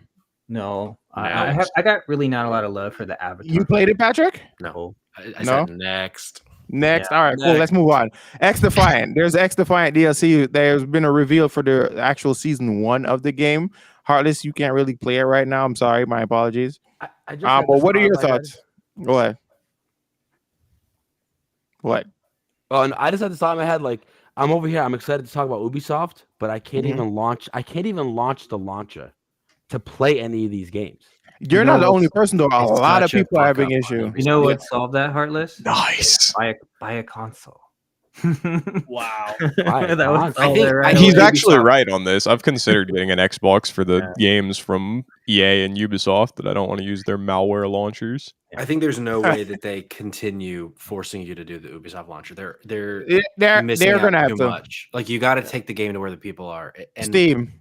Yves Guillemot over in Ubisoft Montpellier, he's too smart for that. Like there's no way he's not gonna you know what I mean? Like I think they're trying to make it a thing, but I think they're gonna give up because Prince of Persia: The Lost Crown, by all intents and purposes from this panel, a fucking incredible game, is not selling because no one on PC is buying it because no one like what you just said, Heartless. It doesn't even fucking work. I personally don't fully agree with that take. I mean, I respect what you said, but I don't fully agree because I personally play Prince of Persia: Lost Crown on Switch. So no, but the game's not selling. I think that's the ideal way to play it. Sure, but it's still not selling on It's PC. not selling though, Jerm. It's no, not but selling. what Jerm is saying though, it's not selling. Yeah, if it's not selling, then it doesn't matter. It doesn't matter. Yeah.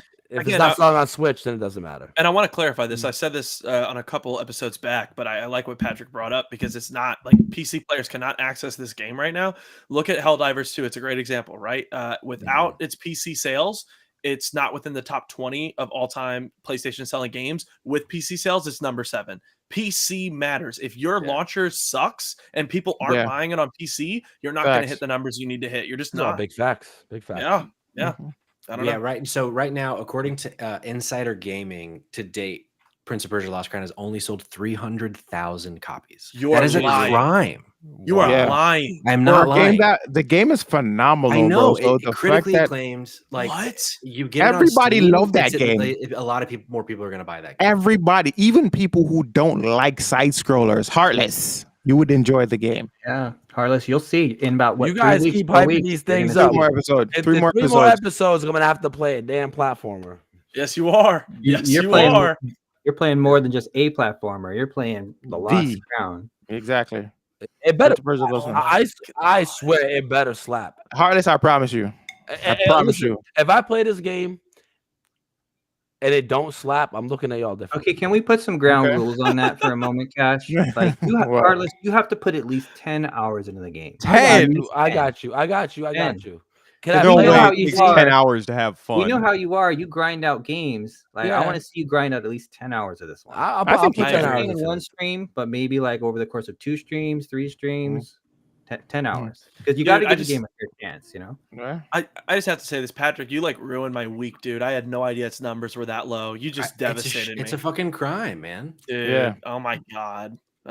And with the amount putting out content because they're building more DLC, they're building more story DLC. They're investing into this game. There's no way that they don't bring it to more more gamers. And the only way they do that is to put it on Steam. I think you're right.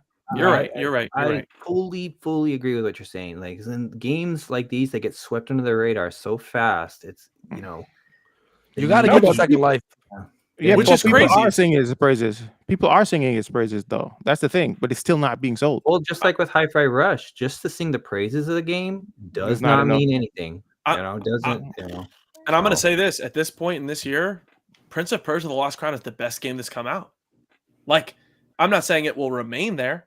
But right now, it's the best game that's come out. The best game to come out this year? I know that is a hot take. I've heard multiple people say this. I love you, Patrick. I haven't played it to completion yet, but people in the Spotlight Games community, bro, this game to come out all year. I started playing the game. Listen to me. I started playing that game, and I did not stop until I was done. Yeah. Yes, bro. Yeah, that's how amazing that game is. My brother is like a very casual gamer. He'll every now and then will play. 1,000-Year Door is pretty banger. So but I understand that, but it's a remake. Which going back to Cash's point earlier, like those are kind of graded a little differently usually. Right. And this is a new IP, not a new IP, sorry, a new game in a franchise. I think this could be a Game of the Year contender, whereas I don't think the 1,000-Year Door technically will be. But Patrick just kind of gave me an idea. Play the game again. We should have start to finish. We should have a like our list of games of the year at the end, like closer to the end of the year. like make our own like You should do it. like nomination type situation. That'd Do be it. cool. Yeah, The gamer That's action. Let's go. guys, in the Yes. notebook that I created, there's Gamer a Actual. spot for game of the year. If you guys have, topic, anything you want to throw in that little folder. All right. Question real quick, and then we. Sorry about this, Cash. I wanted to know, Patrick and Hades, can we get you guys back at the end of the year to do our top 10? Let's do it. We can do a super podcast and just do a big amalgamation of everybody's podcast all together. Yeah, the way we do it on our side is because I just have the one co-host. We rank the games and give them like a number values. Like number 1 gets 10 points, and then number 10 gets 1 point.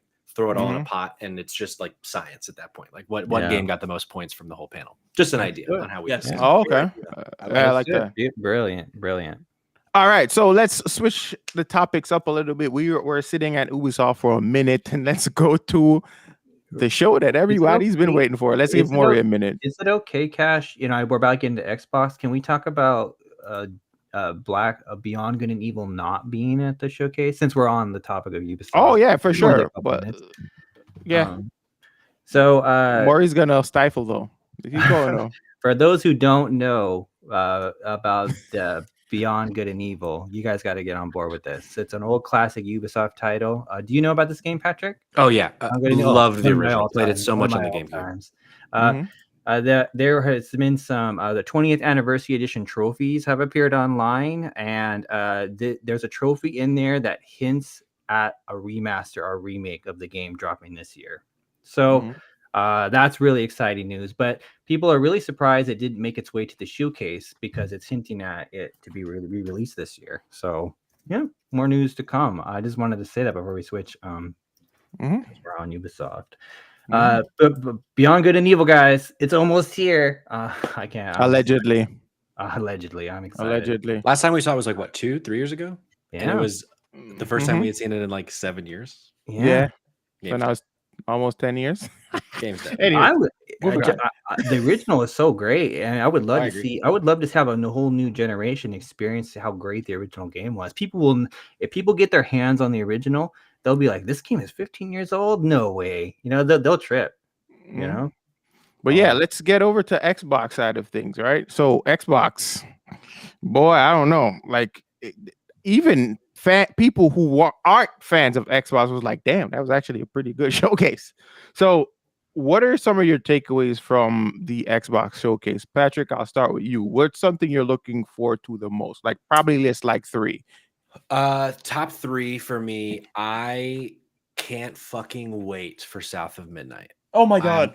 Oh my god. South of Midnight. Oh my god, Patrick, dude, I want you in intimate ways, dude. I love you, dog. Man dropped his whole Master Chief Act, and this became a rom-com in 5 seconds. This might sound hyperbolic. This might sound like I'm just losing my mind. I have not been this excited about a new IP in like 15 years. There is something so different and cool about South of Midnight. I love its aesthetic. I love this like stop motion look. I love the protagonist's like design. You're on a fucking building-sized catfish in the swamp. Like the vibes are immaculate.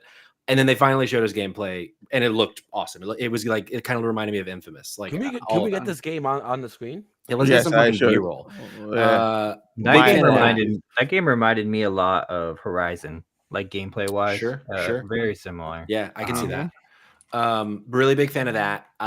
I also Mixtape, which is Mixtape is phenomenal. Coming from the people that did the game's escaping me. It came out last year. The Artful Escape was their last game. I didn't really vibe with Artful Escape, but I love the vibes of Mixtape.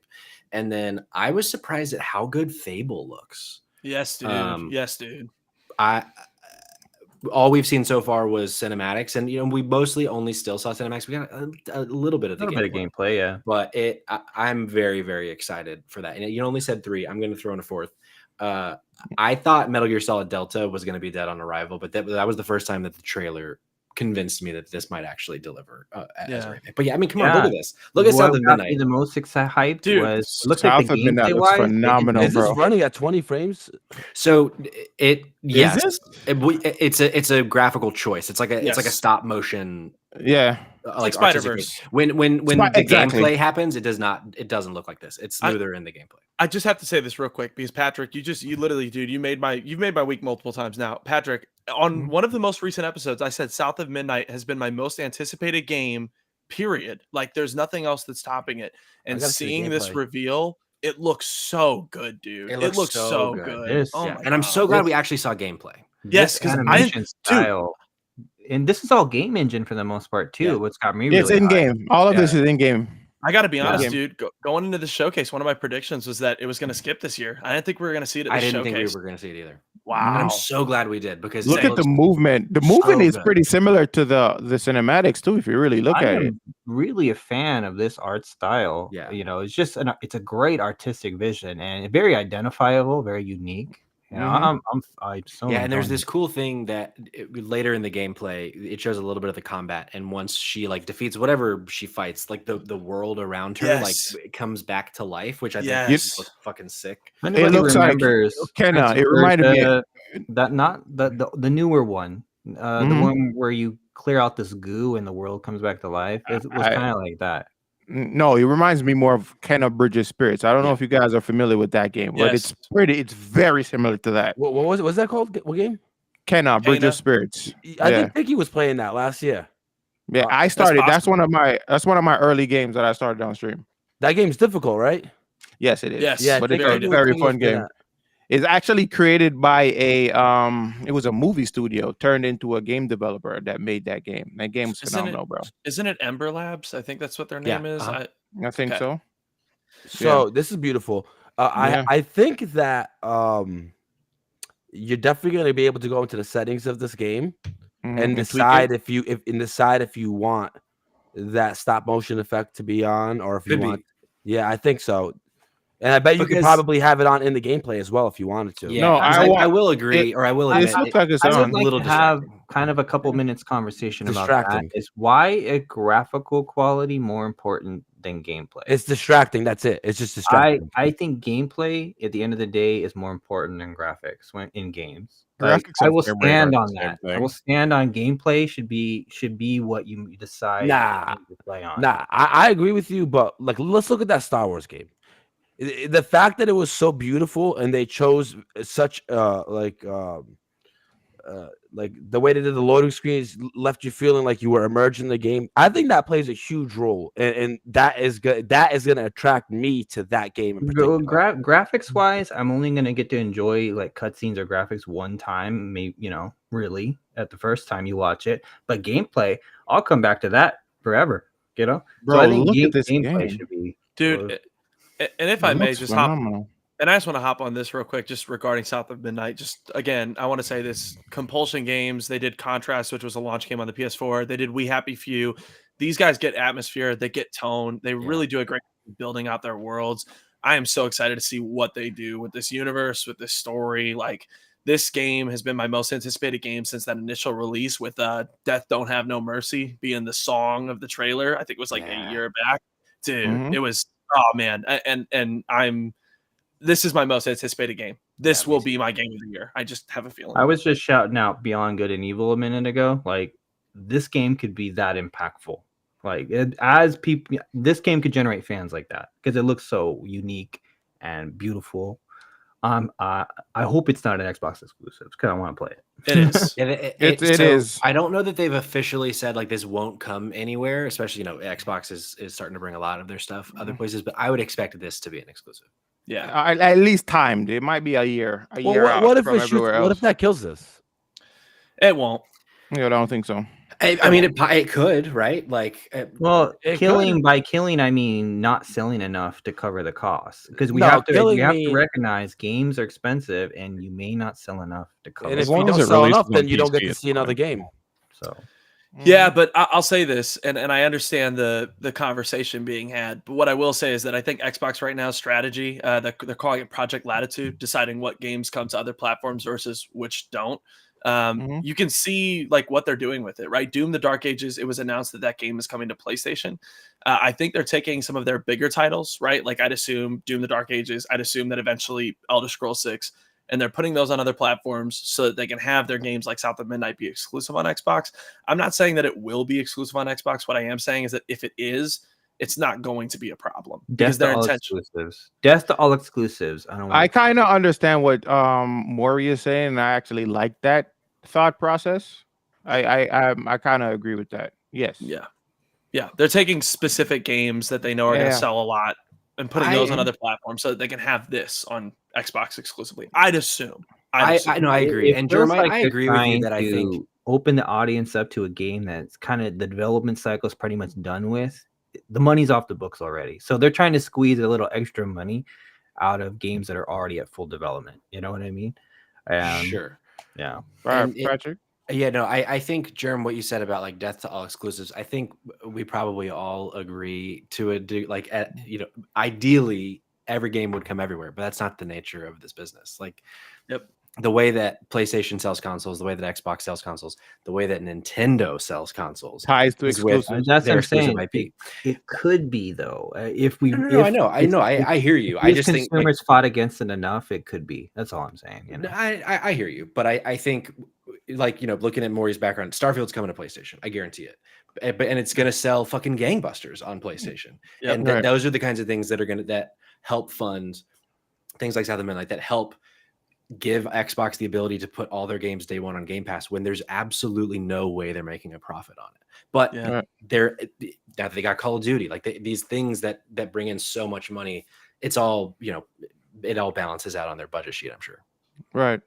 All right. So Hades, because we sat on that for a minute.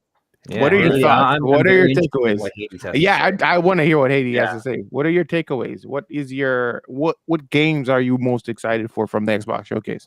Oh, well, I'll start with the one I think will generate the least discussion. The Starfield DLC actually looked pretty phenomenal. I liked the aesthetic a lot. I was super excited for that game when it dropped, and then due to performance issues and just kind of like falling off of it, like other stuff to play at the time, it didn't really get the shine it deserved. So I think this is like a good opportunity to get back into it with something that really speaks to me. Horror? Like horror? I didn't know you were a horror guy. That's cool. I do like cosmic horror a lot. That's my favorite genre of horror. Like Dead Space? Dead Space, Hell yeah. Speaks to me. Okay. Secondly, you touched on it a little bit. Doom, Dark Ages looks pretty phenomenal.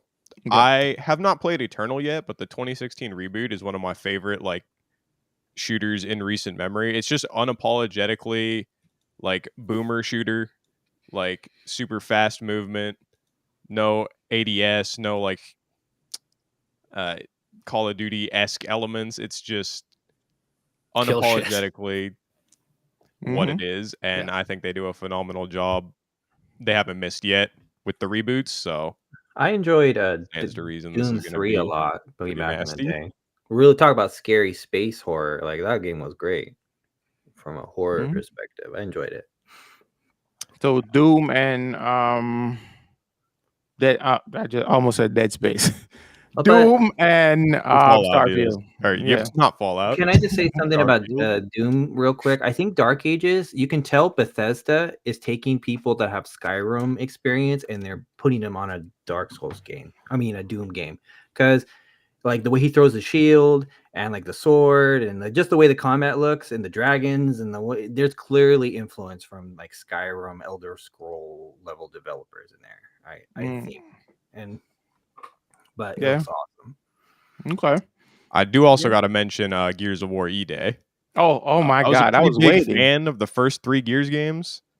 Judgment, all right. I haven't played much since then, but I think returning to that classic setting that fans of the original trilogy have never gotten to see in the game engine, I think is very exciting. It's back to Marcus and Dom.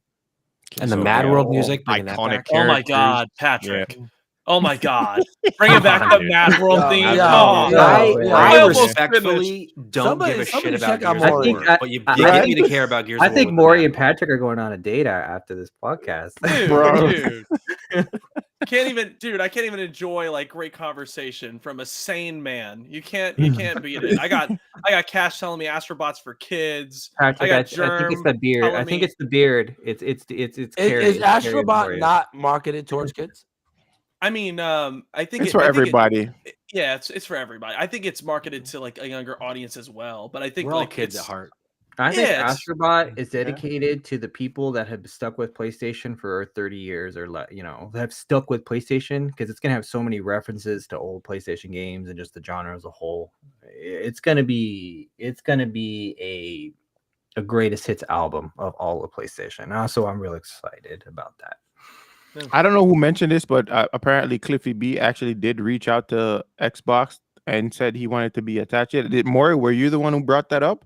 So if he's attached to the Gears E-Day, that is actually yes. Because he had a passion for Gears. Yes, he definitely 100%. So if he's attached to it, I have way more faith in Gears of War than I ever did before. Yeah. Maury, I'll go with you. Thoughts? Dude. Sounds of Midnight. We already know that. Right. Here, give me 1 second. I gotta grab something real fast. Oh God. Oh, here we go again. Oh my God. Best showcase in years. Get the fuck out of here. No. Okay. Halo wasn't even there. No Halo. I know. But I have to say this. That was the best showcase I've seen in years. Agreed. There was not a second that I was unpleased, dissatisfied. It was a great showcase. My highlights, my takeaways, because that was the question I was asked, and I don't need to rant. Doom: The Dark Ages. Holy shit.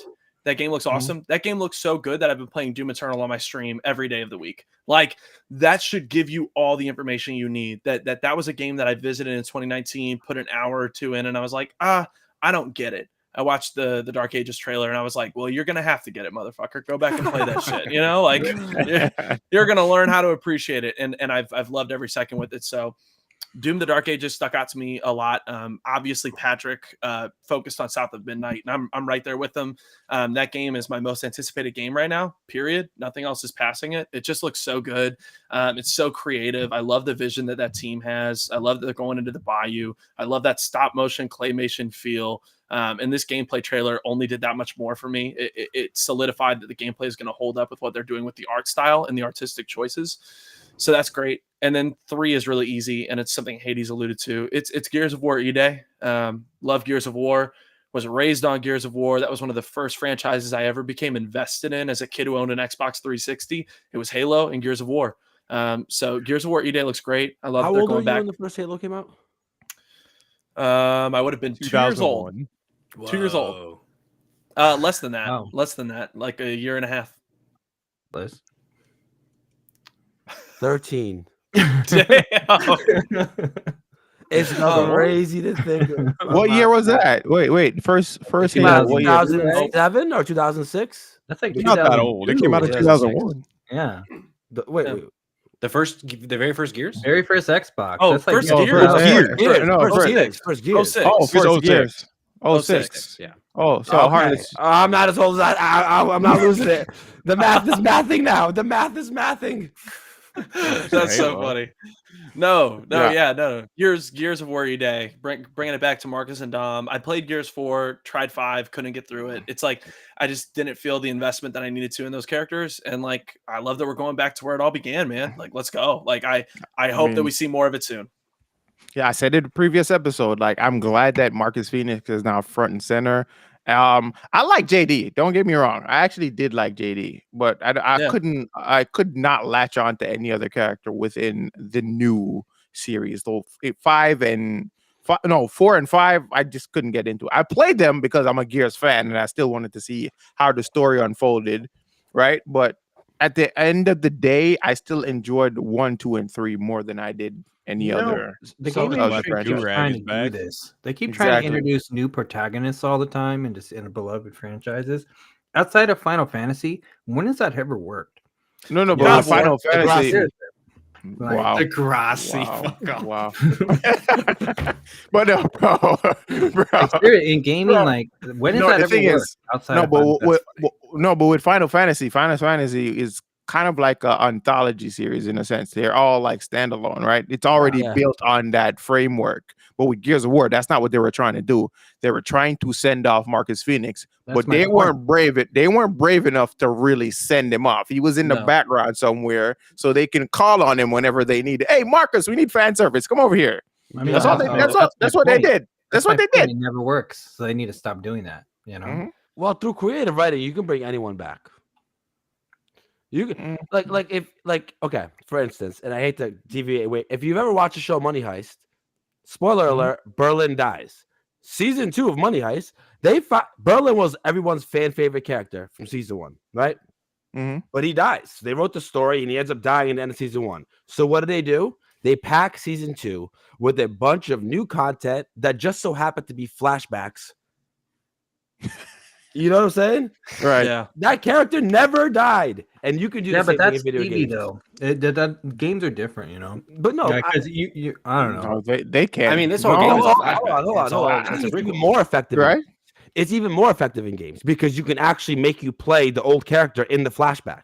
If I kill Marcus Phoenix and a new game's got a new character, you can create a flashback of what you play Marcus Phoenix. The only franchise that has pulled that off has been Metal Gear 2. You know, they brought in a new character and it worked for them, but Konami's special. I mean, Kojima's special. So, yeah. But that was a side tangent. So sorry. All right. So, Harless, what is your takeaway from the Xbox showcase? Did you have anything that stood out to you? Xbox. I feel showcase? Assassin's Creed. Wow. Assassin's Creed. Any lows for anybody here? Because I have a low. Like go Patrick. For me, the low was Warcraft expansion so soon. I was not expecting that. And Warcraft takes like 5 years in between expansions. Who would have thought that they would come out with 2 expansions in 2 years? But hey, you know, that was money. You know, money. Blizzard has never done that before. This is unprecedented territory for them. Biggest miss for me, which thankfully has now been fixed, was how did Dragon Age the Veilguard look so dog shit at the Xbox showcase, and then they show it 3 days later and it looks fucking incredible. Yeah, when they actually show gameplay, I feel like the tone of they're the going in trailer. a different Hold on. I feel like the tone that they showed in that trailer at the Xbox showcase did not match whatsoever with the gameplay showcase that they showed on Tuesday the next week. Right. And I thought that looked great. Like, I don't understand why they didn't just show gameplay. I thought I walked away from the Xbox showcase mostly very, very impressed. Which game was this? Dragon Age the Veilguard. I'm gonna go look at that right now. And because this is a sequel of Dragon Age Inquisition, which came out back in 2013-ish, somewhere around there. And we hadn't seen it in a long time. And it looked gameplay's up. The trailer that they showed when they re-revealed it was, I thought, not good. But then they actually show gameplay a few days later that BioWare themselves shows, and it looked like a completely different game than what we saw at the Xbox showcase. Yeah, so I felt like that was a huge miss. The trailer, it had a weird tone to it, like a very cartoony tone, and that is not what Dragon Age is all about. Right. It had a very anime look to it, and that really turned people off. Yeah, but then this trailer looks like what you would expect a new Dragon Age in 2024 to look like. Yeah. And so, like I said, it's a might be a silly complaint because now we know the game looks good, at least in my opinion. But from that showcase, I walked away like, how did they miss so badly after all these years? How did they ruin what I loved? Yeah, right. Yeah, but that was really one of the only downsides for me this whole showcase. Low point for me was Indiana Jones.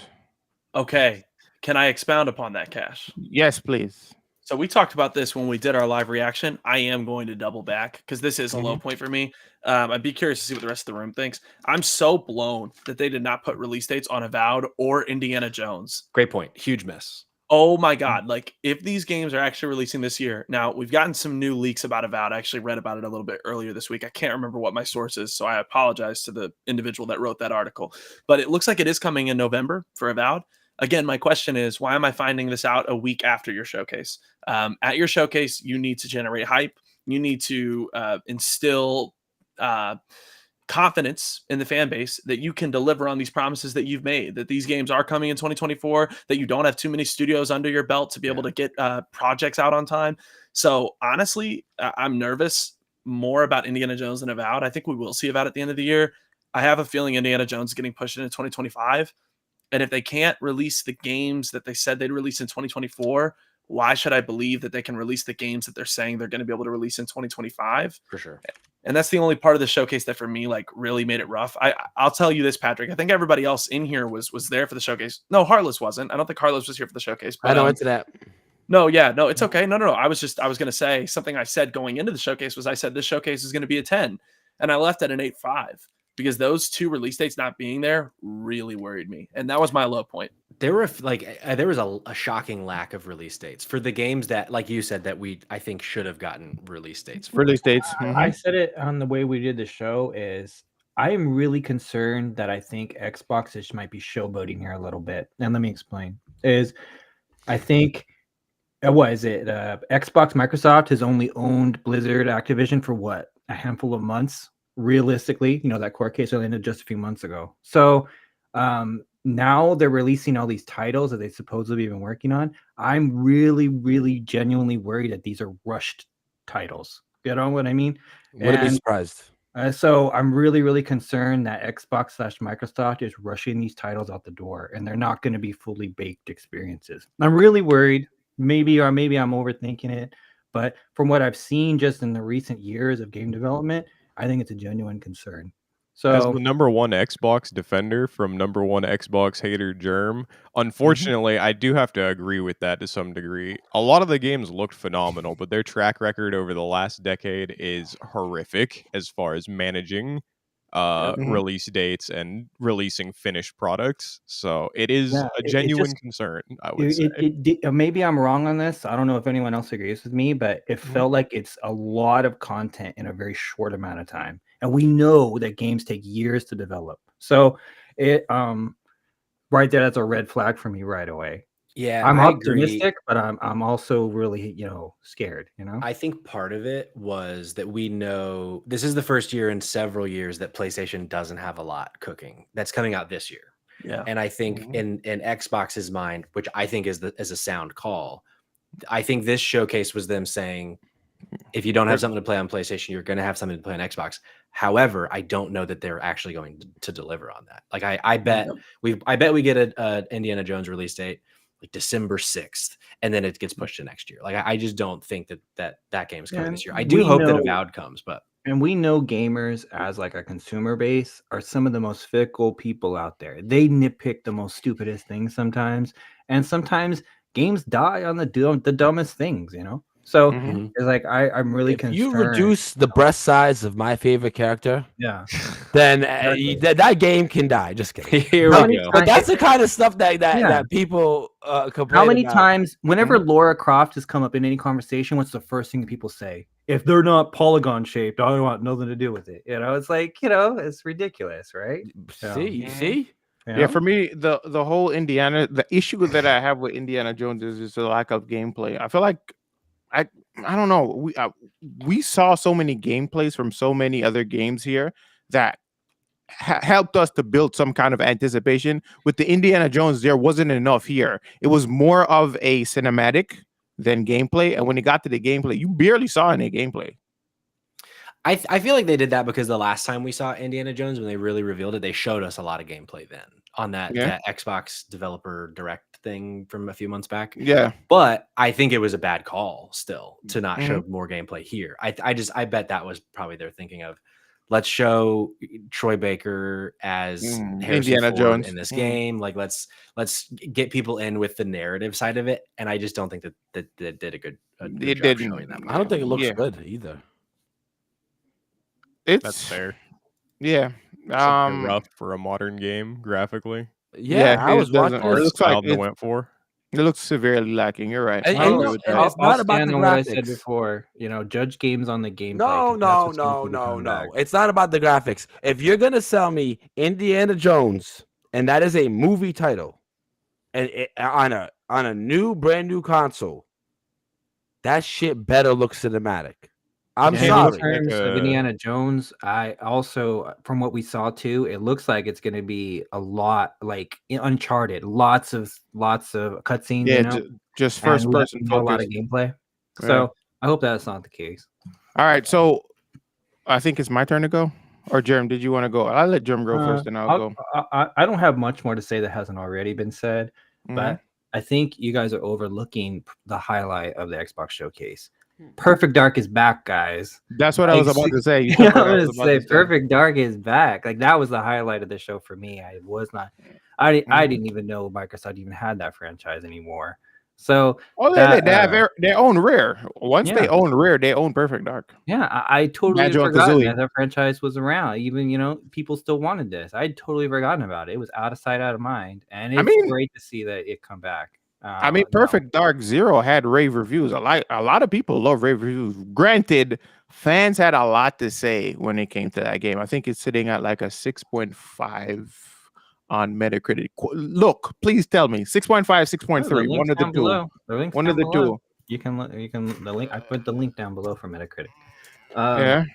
But it's sitting at that point. But I think overall the game looks fun. Yeah, I think the Perfect Dark looked really cool. Like it looked to me like it's a rebirth of the franchise. I could be wrong on that, but it looks like it's a relaunching of that whole franchise. And Frag Punk had my attention too because it was the gameplay intrigued me because it looks like it's an RNG card-based first-person shooter, and I like RNG card games, so that really had my attention. It looks really cool, really interesting. And in Metal Gear Solid, I was excited to see that Snake Eater had some gameplay in there because it looks like the gameplay for the most part's rather untouched. It looks very close to the original, which could be a good thing or a bad thing, but the original gameplay was so great. I'm glad they didn't change it. So those are the highlights for me for show. Okay, so let me go into mine. Gears of War E-Day. Hold on. Oh, Maury wanted to say something. What? Maury did want to say something. Okay. I was gonna quickly give you the Perfect Dark Zero stats: 81 Metascore, 63 user score. User score. Yeah, I was right. 6.3. I was right. See, I told you guys. Low user score. Yes. Pretty low. Yeah. But wait, hold on. Gamers hated a game that had a female protagonist in the games industry. I guarantee you that was the only reason it has a 6.3. Just put her in some tight leggings, like in Stellar Blade. What about Stellar Blade? Yeah. What did that get? Stellar Blade got like an 8. Just put her in a tight box like 20 years old. old. Well, because they put the costumes back in, so I'm sure everyone went and changed their score on Metacritic. Yeah. All right, so for me, Gears of War E-Day was very high on my list from the Xbox Showcase. I love the fact that it's going to be a prequel. It's going back, and we're getting to see a lot of like character backstories play out that we heard and mentioned throughout the franchise from 1 to 3. That's what Perfect Dark is also on the list. Like I said, it's the last one. I think it was on Xbox 360. It was a 360 launch title. Yeah, and I thought that was pretty cool. I actually liked the game, and it still has a cult following today, which is why a lot of people are still raving about the reveal of this new one. It looks like it might be a remake because it's called Perfect Dark. There's no other additional name to it. It's just called Perfect Dark. It looks like a rebirth of the whole thing. I think it's like a relaunch of the franchise. Yeah. And then there's Mixtape. Looking forward to Mixtape. Like I said, I can't wait. I get some strong John Hughes vibes. I don't know about you guys, but I saw some like they paid homage to like movies like Ferris Bueller's Day Off when she was like running in the backyard, like she was running somewhere. And then I got some Breakfast Club vibes as well. So I'm looking forward to that. Is there a line more hype in a trailer than played to the soundtrack of a generation? Like, right?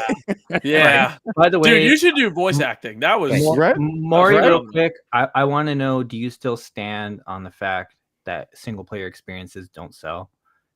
I didn't. No, I said it's still risky. You still stand on that? Because yes, I still think so. I still think so. But going back to what I was saying. Go back. Yeah, it's a risk. Yeah. It's a risk. It's definitely a risk. Going back to what I was saying, Metal Gear Solid Snake Eater is also on my list. Flintlock. I'm surprised nobody mentioned Flintlock, but Flintlock, I'm looking forward to Flintlock. It gave me a lot of like Witcher vibes. And also, what other game that I put down here?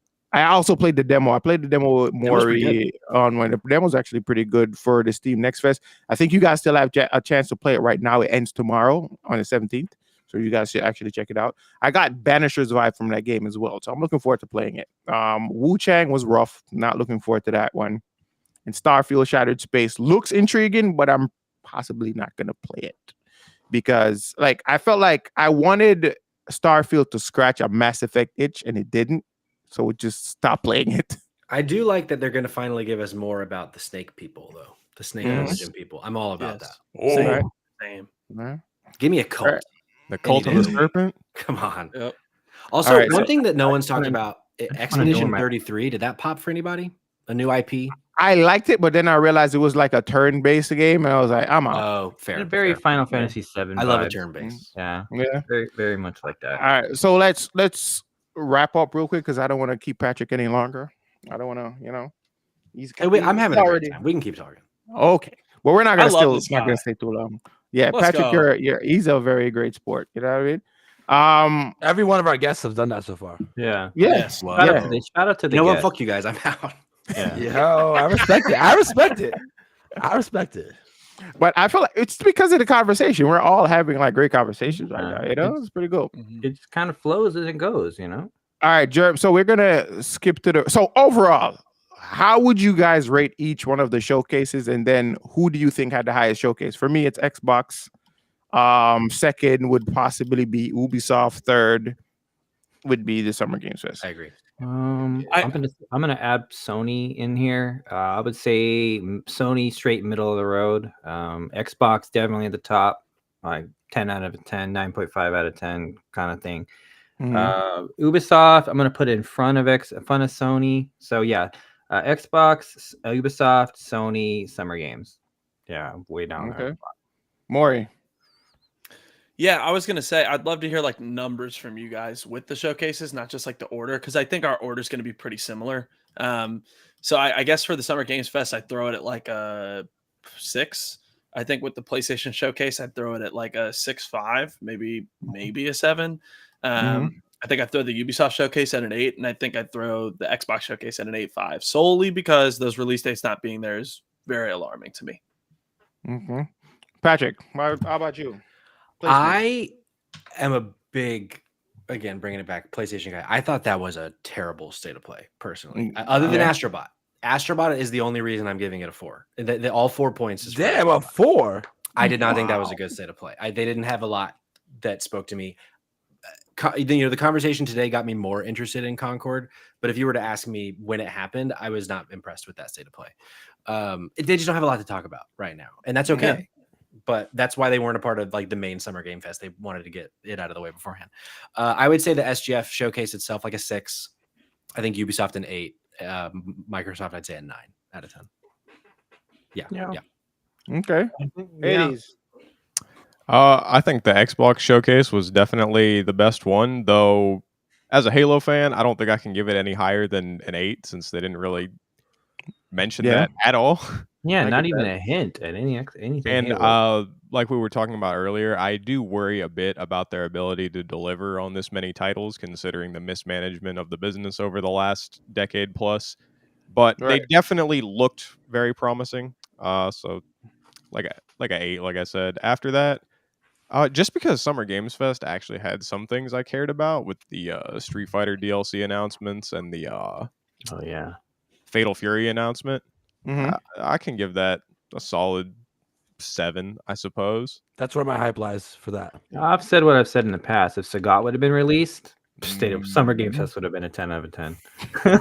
My whole scale revolves solely around Sagat. We don't like. There's no Bison love here. I'm not trying to hold. I'm these actually close loving frames. Bison. Yeah, Bison looks cool. I like him. And I hated fighting Bison in Street Fighter 4, but I'm actually loving Bison. I just love Bison from the movie. Do we like the movie in this chat? Oh yeah. Oh yes. Oh yeah. It's a guilty pleasure. I mean, a guilty it's pleasure. terrible, but it's great. Raul Julia. is Exactly. dope. Yeah. Exactly. I hope he gets a voice line. For you, it's Well, the he's- worst day of your life. For me, But for it me, was it's only- Tuesday. Yeah. So good. Yeah. He's dead though, so I don't think we're You gonna know, get like in the You go- trailer, Yeah, no. Heartless, Hold on. You know- I just have to highlight. I just have to highlight. He goes, it's so good. He's dead though. He is dead.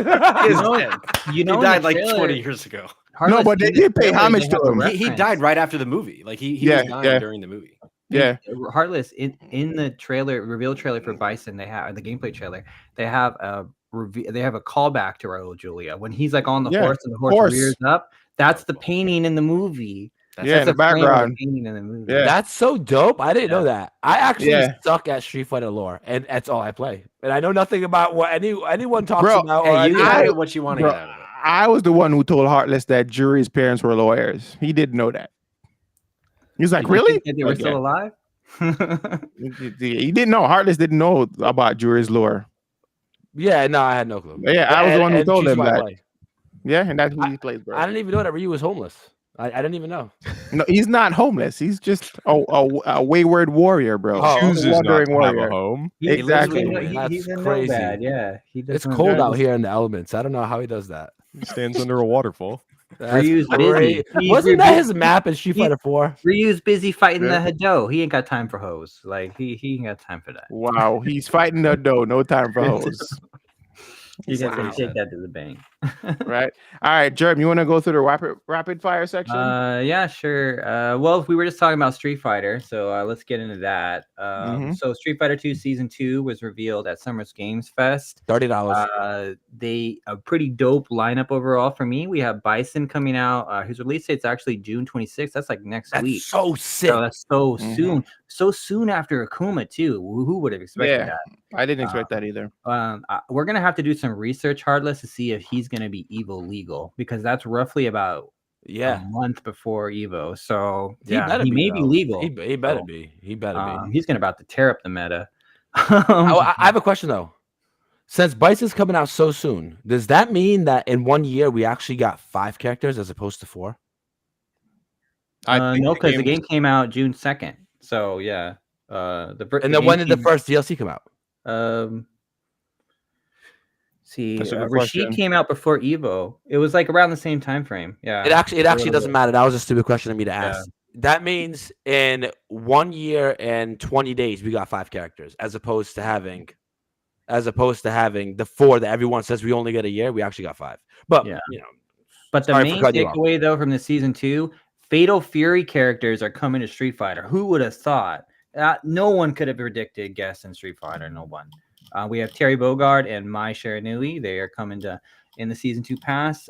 We have Terry coming, it looks like, was it fall of 2024? We have Mai coming out winter of 2025, which will probably be like January, February. Yeah. And then Elena rounding it off in spring of 2025. But here, the main takeaway from that, dudes, is anyone who knows their Street Fighter lore is Fatal Fury. If Terry and Mai make it into World Tour, that could make Fatal Fury canon to the Street Fighter universe. I don't think any of you guys know how big that is. For anyone in lore heads out there, that Fatal Fury and Street Fighter might be combining in the universes. That's a big deal for the sake of video game lore. And does this make all of KOF now lore to the Street Fighter universe? It's like it opens up so many questions. We're just gonna have to wait and see. Yeah, it's really exciting. It's really exciting news. And we have a little bit of Black. Since we were talking about Black Myth Wukong earlier, it has a release date of August 20th. However, that is not coming out on Xbox X and Series S. Apparently, it's been delayed, and there's no release date at this time. Apparently, according to the reports from IGN, it is being held back because they're trying to figure out how to format it properly for the Xbox. So Series S. It's more for the Series S. It's not the Series X. The Series X could pretty much run it right now, but it's a requirement for Xbox. Xbox made it a requirement for any studio that are developing games for the platform. The games should be optimized for both Series S and X. It's almost like a package deal. Such a terrible decision, because they have to downgrade the Series X performance in order to match it, which I don't understand why it doesn't just have a pro mode like PlayStation versions. I really feel like it holds back next gen in general to me, per se, because I feel like they almost feel capped. They can't go beyond a certain point, because if they do that, they know it's going to be more work to kind of bring it back down to like fit a certain threshold, and that sucks. How I look at the Series S is it's good for gamers, but it's bad for devs. I think it's bad for gamers because you're having people on older hardware, or hardware that may not be able to hang with the big boys. No, why I say it's good for gamers is because they get access to next gen products for a reasonable price. It's good for the company more than anyone. How so? Because Microsoft now, you're saying that you don't get top of the line optimization, right? Mm-hmm. But you also don't get half of the people who buy your game complaining about it. You see what I'm saying? They should have bought the more expensive console then. But do you see what I'm To saying? be honest, the next one up is only a couple $100 extra. Only Granted, $100. No, it's That's a lot of money. Don't get me wrong. Yeah, it's still a lot. People know what they're buying. Like, if you buy the lower performance product, you expect lower performance. You don't expect the higher end. Yeah, but it product has to work though. It has to be optimized to work on the lower one. And I'll say it this. depends on the That's type what of I'm gamer saying. you are. If you're like Patrick here, who likes his solo player experiences, S is just fine for you because you're only trying to please yourself. But if you're trying to be like a multiplayer gamer, that's where the issue comes in. You know, I never knew any of the glasses till now. Let Maury speak. Let Maury speak. Maury, what's up? Yeah, so here's what I'll say. When regards to the Series S and parity and all that, I mean, it's put. I'm gonna go back and forth on the 2 points. Hades said, "Well, if you buy that product, you know that it's gonna perform at a lower whatever." Yeah, true. But if you're the mom going out to buy your kid an Xbox at Christmas and you see that one's $200 cheaper, you buy the Series S because you don't think there's a difference, right? And so I think there's a lot of customers that don't know the difference. I think there's a lot of people that just want a console and they actually don't know the difference between the two, what can run and what can't. So I'll say that. And then on the other side, I'll also say that it is really detrimental to gamers because you look at something like Baldur's Gate 3, it wasn't even able to release on Xbox hardware when it first came out. And the reason why was because they couldn't get Series S parity. Now, Phil Spencer went to Larian and said, hey, never mind, just do the Series X version because we want this on our console. But it is bad. The other thing that I'll say is I think the reason why you see this rumor running around right now that Xbox is supposedly going to release their next generation consoles in 2026 is because I think the Series S is giving them way more problems than any of us can anticipate. I think that console has held them back in ways we can't even imagine. So I just drop the product. I mean, it's too late to me though about it Mm-hmm. all because I have a fucking gaming podcast, so I guess I'm in a different I'm not the average gamer, but I bought a Series S because I didn't want to spend $500 on an Xbox. But then I started getting enough and I wanted the better experience, specifically for Starfield. I upgraded to the Xbox Series X. That's what I think one of their main goals with the Series S is people like me that maybe I don't want to have $500 today, but I'll have it in a year and a half or whatever. And getting more people in the door, more people to get Game Pass, more people to buy their games, whatever. But what's surprising to me is because, from the day that they announced it, Xbox Series S and X, all games day one on both, there will be parity, blah, blah, blah. It wouldn't be the 9th time that Xbox hasn't come back on something that they said before, right? Like, look at like exclusivity with Project Latitude. Like, I feel like it makes more sense for them to just come out, Phil Spencer hat in hand, and say, you know what, we supported the Xbox Series S for, I don't know the exact number, 7 years, day and date, but now tech has gotten to a point where we need to stagger releases. It'll be Xbox Series X day one, and it'll come to S at a further time. People are going to fucking freak out about it because gamers freak out about everything, but I think ultimately it would serve them if they did that. Yeah. It's a lose-lose. Go ahead, Arliss. Well, that's great. No, let Joe go. Let Joe go. All right, Jerm. One final announcement is we have Elden Ring DLC in the news. Kind of letting you guys know that it's coming out this month. However, there are some requirements to play the DLC that y'all need to be aware of. In order to play the DLC, you had to beaten the optional boss Mohg, M-O-H-G. And if you haven't beaten that optional boss, you can buy the DLC, but it won't let you play it. That's crazy to me. That sucks, That's bro. crazy to me. So, What? but the real thing is, according to TheVerge.com, only 38% of Steam players have actually achieved this. So yeah, 75%, almost 75%, almost 60% of your player base won't be able to play the DLC. No, but that's crazy. Now imagine a bunch of people buying that game and now realizing after they bought the game that they can't play. I don't know why we're surprised that From Software doesn't want to punish their players more. Like, isn't the whole fucking point of their game? You know what's really crazy? I one-shotted this boss. He died before he could even step to me. Wow. Can we just say the boldness of this developer? It's like, we're going to skill check all of our players and be like, hey, you need to be on this skill of a level to even attempt. This is the whole game. And I love it. I will never play Shadow of the Erd Tree because I fucking suck at Elden Ring and I would never even get to Mohg to beat him. But, that's okay. Like, for the people that did, seriously, what other developer would have the balls? I do want to enjoy it, but I can't. Go find the build guide on YouTube. The build Seriously, guide? that whatever their builds are, will any have the build balls guide. to do Any something build like that. guide. Find the It's build awesome. that you like, and accomplishing the build is an adventure in itself. It's very fun. It is. Okay. It is. I'll try that. I'll check Yeah, because I it's want to cool. like Elden Ring. I love Yeah. Bloodborne, And that's how Me I got to too. one-shot him. yeah. Me okay. too. Okay. I I think will it's try that. great. FromSoft, man, they have balls the size of grapefruits. Like they would just be like, hey, you're gonna buy our stuff, but we're not gonna Those let are you big play balls. it. Grapefruits are big. Big balls. I love it. I love it. Probably miss. hairy. Yeah. Wow. But one last part I forgot to touch on with the Street Fighter DLC is I know we have to wrap up, Cash, but currently the season 2 is sold the premium ultimate edition is $50 right now.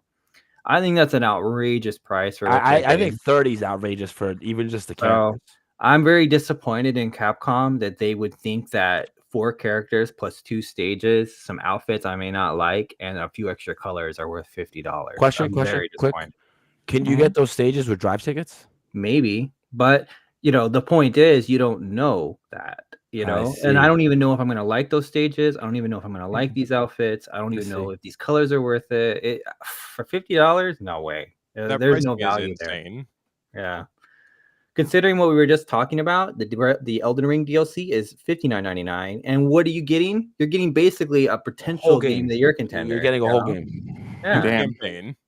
I don't even know. They should just call it a sequel, so I could tell y'all it'll be a game of the year and flex all the. I think it Capcom, should do be. I better. think it should be considered for game of the year. Because it's a whole Well, like it's so It expansive. hasn't even come out. It hasn't even come out yet, and this is the kind of dialogue we're talking about. It. This is Yeah. crazy. Right? Dude, one of the biggest streamers on earth played the game, and now it became like the biggest sensation of the time. It just shows you the power of Elden Ring, Right. power. Did you see they sent him a Melania statue? A I saw that. full-size Melania Full-size statue. Melania statue. That That's shit dope. is beautiful. That's so I dope. don't have a wife, but if I did, I tell her it's sitting in that corner of the room and staring at it. I don't give a fuck.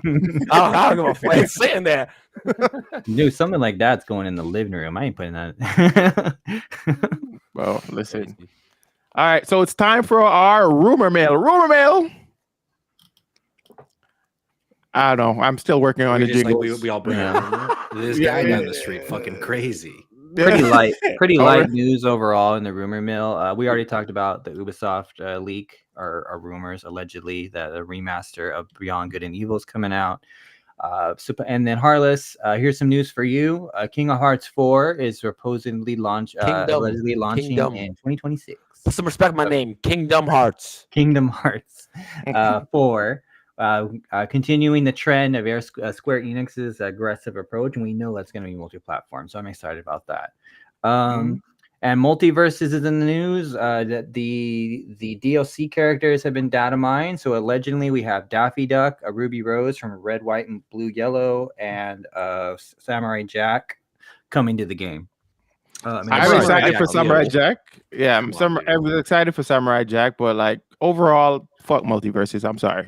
I can't get into it. Like when the game first came out, like when I played the beta, like a year and a half ago, it didn't feel like this. The game feels so sluggish. The mechanics, it feels like I'm fighting with the controllers. It's just a lot, and the characters feel a lot more floaty than they were before. Although the graphics look a little better, it looks a little improved. Look a little overall. washed out, if you ask me. Like, But I don't know, they rebuilt the game though. They rebuilt the game in Unreal Engine 5 from the ground up between the last time we played it in the beta to now. Oh, weird. Something I don't understand an artistic choice for multiverses is, when you're playing on a team and it outlines your color in that yellow in the color. I don't your like team. that. I don't like that at all. It really takes away from the It's character. very model. distracting. Yeah, I don't will like say, it. as someone who's played a lot of Smash, I would consider myself a recovered Smash player. You do kind of need that in teams because it can get very chaotic on the screen, and But you does it don't need want It to doesn't be have to be so that bold. prominent? It doesn't have to be so bold. Does it need to be that prominent? It literally looks like I Does took it a not have a highlighter setting over to my reduce it? character. I would literally like if you just had the name tag above the character and that was a specific color. That would be enough. Isn't that what Smash does? it? In Smash, you just kind of suffer. Oh, With the same color shields, and I hope you pick the same color. All right, multiverses, smash or pass. A couple other things from Pass. that leak. Pass, is pass. allegedly, Nice Pickle Rick is coming, and also Beetlejuice. So allegedly, I'm that's good. the season 1 character pass, or season whatever. Yeah, that progression system blows. So I'm good. Yeah. Too bad. So sad. I'm sorry. Moving on. Yeah. Is there anything else in the rumor mill, Jerm? No, Nothing else. That's a wrap. That's everything. Kingdom Hearts reportedly launching in 2026, but I don't know. Reportedly, let's just point out that it took them 15 years to drop Kingdom Hearts 3. I'm just all I gotta say. I don't understand the Kingdom Hearts franchise. Like Nobody does. Nobody does. You literally No, have to that's watch a not what's lore video just to understand what order to play the games in. Yes, It's literally. very confusing. They have different characters with the same name. It's very yeah. confusing. So there's like multiple Soras, isn't there? No, there's Sora, multiple Roxas, Ansems. let's go. There's multiple Ansems. It's And Sid, they're two right? different characters. There's like two or three different Sids, right? Okay, I'm good. I don't know about y'all, but I'm down to Hilk. Yeah. But yeah, I kind of like preemptively asked the question of the week, which is what the biggest takeaway from the showcases. So we're all clear here. Yeah. Xbox was the winner of the showcases. So we're gonna just jump over to Heartless. Oh, the whole reason know they what hired time. me. The reason why I get paid the most here. Yeah, y'all know the vibe. Take it It's away, not a bro. lot though. It's not a lot though. Okay. Listen. All right, guys. Before we get into the affiliate links, I just want to say thank you to Patrick and Hades. Obviously, everyone else. Thank you to Maury, Germ, and Cash.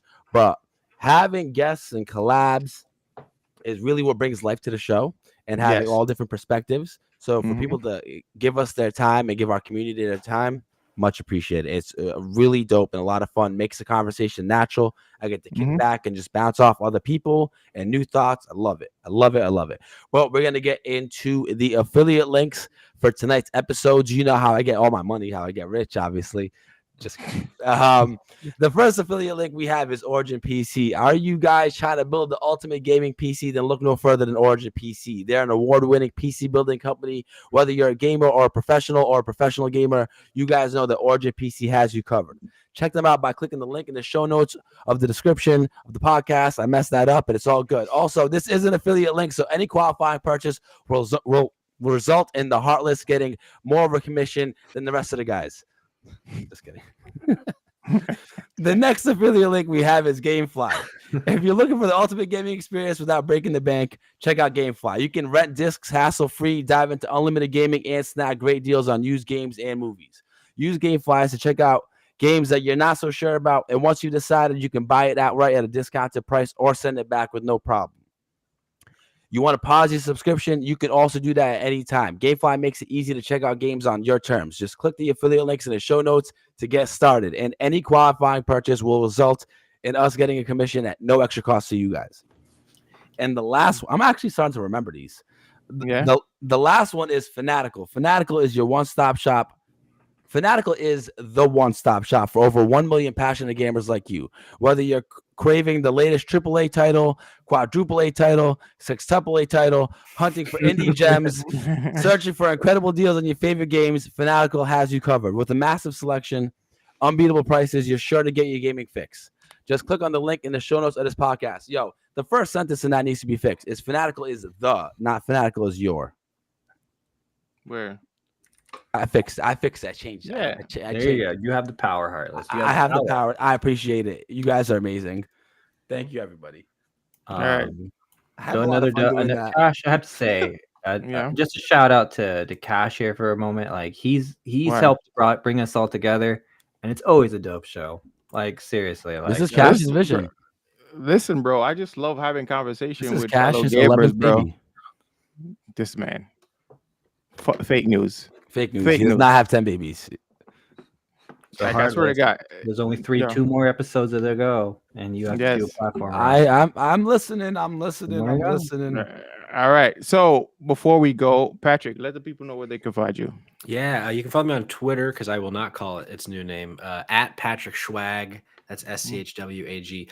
But the podcast that I am representing today, Spotlight Games Podcast, you can follow that on Twitter at Spot Games Pod or on Instagram, TikTok, YouTube, Twitch at Spotlight Games See if Pod. I can shout him on. Hmm? I'm gonna He's shout gonna you put the out. links. He's gonna put the links. Oh, dope. Thank you. We record Tuesdays at 8 p.m. Eastern on twitch.tv/Spotlight Games Pod, and those episodes go up Thursday mornings, normally like 6 a.m. On all the, Spotify, Apple, all those. Yeah, we've been doing it for a few years now. We're up to like episode 120 something at this point. It's me and my buddy Cayman. We have a good time. That's We'd love so dope. to have you guys over sometime. You do know that for sure. Twitter is Twitter is like officially changing, like you know how like if you type in twitter.com right now, it still brings you to x.com. Yeah. They're changing that. It's not going to be a thing in the future. Damn. Well, Yep. Oh, I guess I'm losing all my SEO. Right. No, really, I had a great time. Thanks for having me all. This was a blast. Of course. This was man. amazing. This was You were amazing. Your insight and your knowledge of the industry has been very it's extra refreshing. And he's funny. And Yeah. which is the most Yes. important. And He's a there's good some kind of sport. I'll take my bromance shirt going off. on here between Patrick and Maury. We'll just let that sizzle. Dude, let me just say this right now. Patrick has had the best takes on this show of anyone. Point blank, Wow. period. You said standing that on about it. Trez. You said that about Trez. I did. Yeah. I did. Drop the bike. He's out. All right, next No. is Hades. Let us know. Let them know where they can find you. Hades, yeah. Let the people know. Y'all can find me streaming at twitch.tv/xlordxhades. I will mostly be playing Destiny, Halo, fighting games, or whatever variety I feel like. And you can find my stream archive at youtube.com/c/xlordxhades. And that's about it. That's where I'm at. Post it in the private chat so I can post it in here. Maury, let the people know where they can find you. What's up, guys? Yeah, I'm GWT Maury. The only thing I'm going to be pitching today is my Twitch. I've been streaming now for about a month. I stream every day from 4 p.m. to 7 p.m. Central Standard Time. Tomorrow, I will be finishing my Doom Eternal playthrough because Dark Ages had me so geeked. And then Tuesday, I'll be playing Street Fighter. And I'm terrified. Let's go. God, I'm scared. God, I'm Maury, scared. Don't take on that journey alone. You have plenty of resources. Do not take on the journey alone. Nah. Okay. What can happen is you can run into you can be like, yo, I want to play you Heartless, right? And I beat your ass, Yeah. and you'd be like, yo, this game sucks. But what's really Yeah. happening is you're stupid. I'm just kidding. And he's I laughing. know. Reaper, thank you for the biddies. Thank you. Shout out to Reaper. It just takes a little bit of time. Yeah. Yeah. Seriously, just be graceful and holding your L's because you're gonna hold a lot of them. So I just, believe And it. you should play modern. You should play modern. Yeah, I don't think even know you what should that start. means. Start with modern. No. If you're gonna play Start with modern Blanca, get that. You gotta have that. Gotta get that damage. We're gonna teach him classic charge. Classic. Teach them classic. You know I got him on the mathematics. Mhm. All right. All right. I'm gonna Heartless, need let people know where they can find you. You guys can find me everywhere. I'm famous. Just kidding. Find me at twitch.tv at the heartless_99. You can find me in Cash's streams because he's dope. Twitch is really like my main thing. You can find me on TikTok, obviously. Just look up the Heartless, stuff like that. We're also reconstructing our team Twitch. No, team TikTok. Let them know about that. Oh yeah, we have the KXI. Oh, this is about what I'm about to say. You can also find me representing KXI and X Element. Shout out to those guys. KXI is the Cash X Ilaria family. That's the family that we've built from the ground up. And I also am sponsored by X Element, which is Drummer's my manager. He is the FGC manager at the X Element. Here's the Discord for anyone interested. Hopping Yes, in. drop that Discord, This please. great guy. So Heartless, what are you going to be doing between July 18th and July 22nd? I will be going to Evo. So Let's you guys go, definitely want to check Evo. out my Twitch. You want to see the streams because I want to be trying to stream like all day. We talk about from the mornings to the eating breakfast, drinking the coffee, to getting my controller, go into the to people's hotel rooms to beat their ass for money so I can go out partying later that night, then go into the event to see the crazy Evo event I'm gonna be streaming my matches, and then I'm probably gonna be trying to party and stream that all night. So who knows? That's dope. And we're gonna win Evo. That's what's gonna happen. We're gonna Jerem, win hearts last- at Evo, but there's demons there. There's demons there. All you gotta do is win the hearts. Yeah, Jerem, last but not least, let the people know where they can find For you. me, Get right out of I here. echo a lot of what Harless said. You can find me across all these dudes' streams and stuff. I'm a regular face in there. Now that I know you, Patrick, I'll be sure to support your Please, your guys, podcast. give Patrick that follow. Please. Let me shout him out. Yeah, I'm a regular face in all of them. If you pop in and say hi, I'll be one of the first people that probably say hello to you. It's like, I'm just here to support these guys and help get us where we need to go and help us all reach our dreams. X Element's been a big part of my goals and my journey. We're here to kind of just change the landscape of esports and competitive gaming as a whole. We're just trying to make waves. We're just trying to make a difference. That's our goal here. And we have, I don't know if this is your thing, Cash, but we have the Gamer Actual Show has a Reddit page now. Here it is. Yes, please follow the Reddit page. Follow the Reddit Everything page. that we talked about today, there's links to all the where we got all our sources here in this Reddit. So in case if you guys want to, Thank you for the follow, if you guys Oreo. want to get more of a deep dive in anything that we talked about, it's all here. And this is a regular thing every week. Every week there will be the articles that we're going to talk about, so you guys can follow along with us. Patrick, I don't know. We need to set up off stream when we can, pull up. I would bring everybody to your podcast. So Heartless, Jer, Maury, Hades. If Hades want to pull up, I feel like we can make. I think we can make Hades like a floating regular or some shit. Like because Hades is dope. So reliable. No, I He's agree. everywhere too. Right. Patrick, I was literally about to say, I'll kill to be on your show. You tell me Let's who go. I need to Let's do. talk. Yeah, Let's talk. yeah, I got you. All right. So make sure you guys follow Patrick. I don't know if you guys followers gained from tonight's podcast. No, LFG. more than 4. More than 4. Oh, that's dope. More than 4. Oh, look, we have everyone here. We have a special person in chat. Follow me 87. That is the CEO of X Element himself. So everyone, drop him that follow. He's made this all possible. So. All right, dope. Shout out to him. All right, so guys, this is it for the podcast, yo. Thank you guys for coming through. Much love, much appreciation to y'all. Who are we waiting out to, Heartless? Pick somebody, please. Okay, I got you. Let me go search. Give me 5 seconds. After Sophie. If you want to do it after Sophie, we'll shout you out, and then Jerem will let them know. All right, I guess we could do that. We could do that. We're right out there. Pinksy's playing. We have Pinksy? Pandark here. Pandark. Noel. That's one of the Hades' buddies. No, Let's on raid out the streets. Pinksy. Let's give Pinksy, a fellow KXI member, the raid. LFG. Playing Rainbow Siege. He's playing Siege. That's dope. We have a Blaze. Welcome in, Prez. Welcome in. You guys showed up at the very end, but we can't keep all of our guests here for hours and hours and hours. Yeah, just click that follow button, please, before we raid out. Please give Patrick a follow. Spotlight Games Pod. Yes, that's the Reddit. That's the Reddit. I have Reddit. Why not? This Reddit is all about gaming news. It's not. A lot of porn X-rated. on Reddit. I don't know if you guys know this. I know this. A lot of porn on Reddit. Okay. Don't say it like that, Heartless. You're. No. Oh my God. We'll moderate that. We will moderate that. Come on, Patrick. They're not gonna pull up on the gamer. Yeah. Let me The guess. wildest thing about Reddit is like every the single specifics. You can get a very specific thing, and it will find you every video on the internet. I bet I can find specific Porno thing. Heartless on Reddit. I Oh guarantee. man, I bet. God, I I hope hope your so. feed is not full of like jury videos. Oh my gosh. Yo, listen, I gotta say one thing. What? Okay, cool. I get it. Oh, did you I get mute it. him? Keep going. No. No. All right, we're reading out.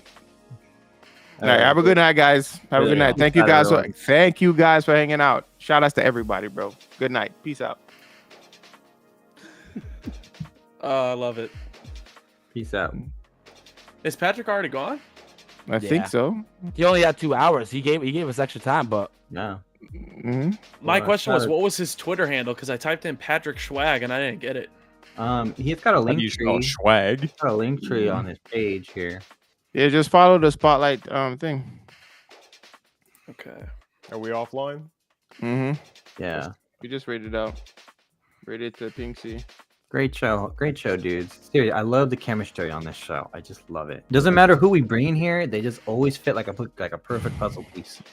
I love it. Yeah, but it's just all about conversation. I feel like that's what it is.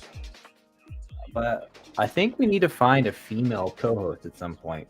Just to throw, if anyone knows anyone that might be interested in getting into this, I'm slowly building that up because I got a female streamer to follow me recently. I didn't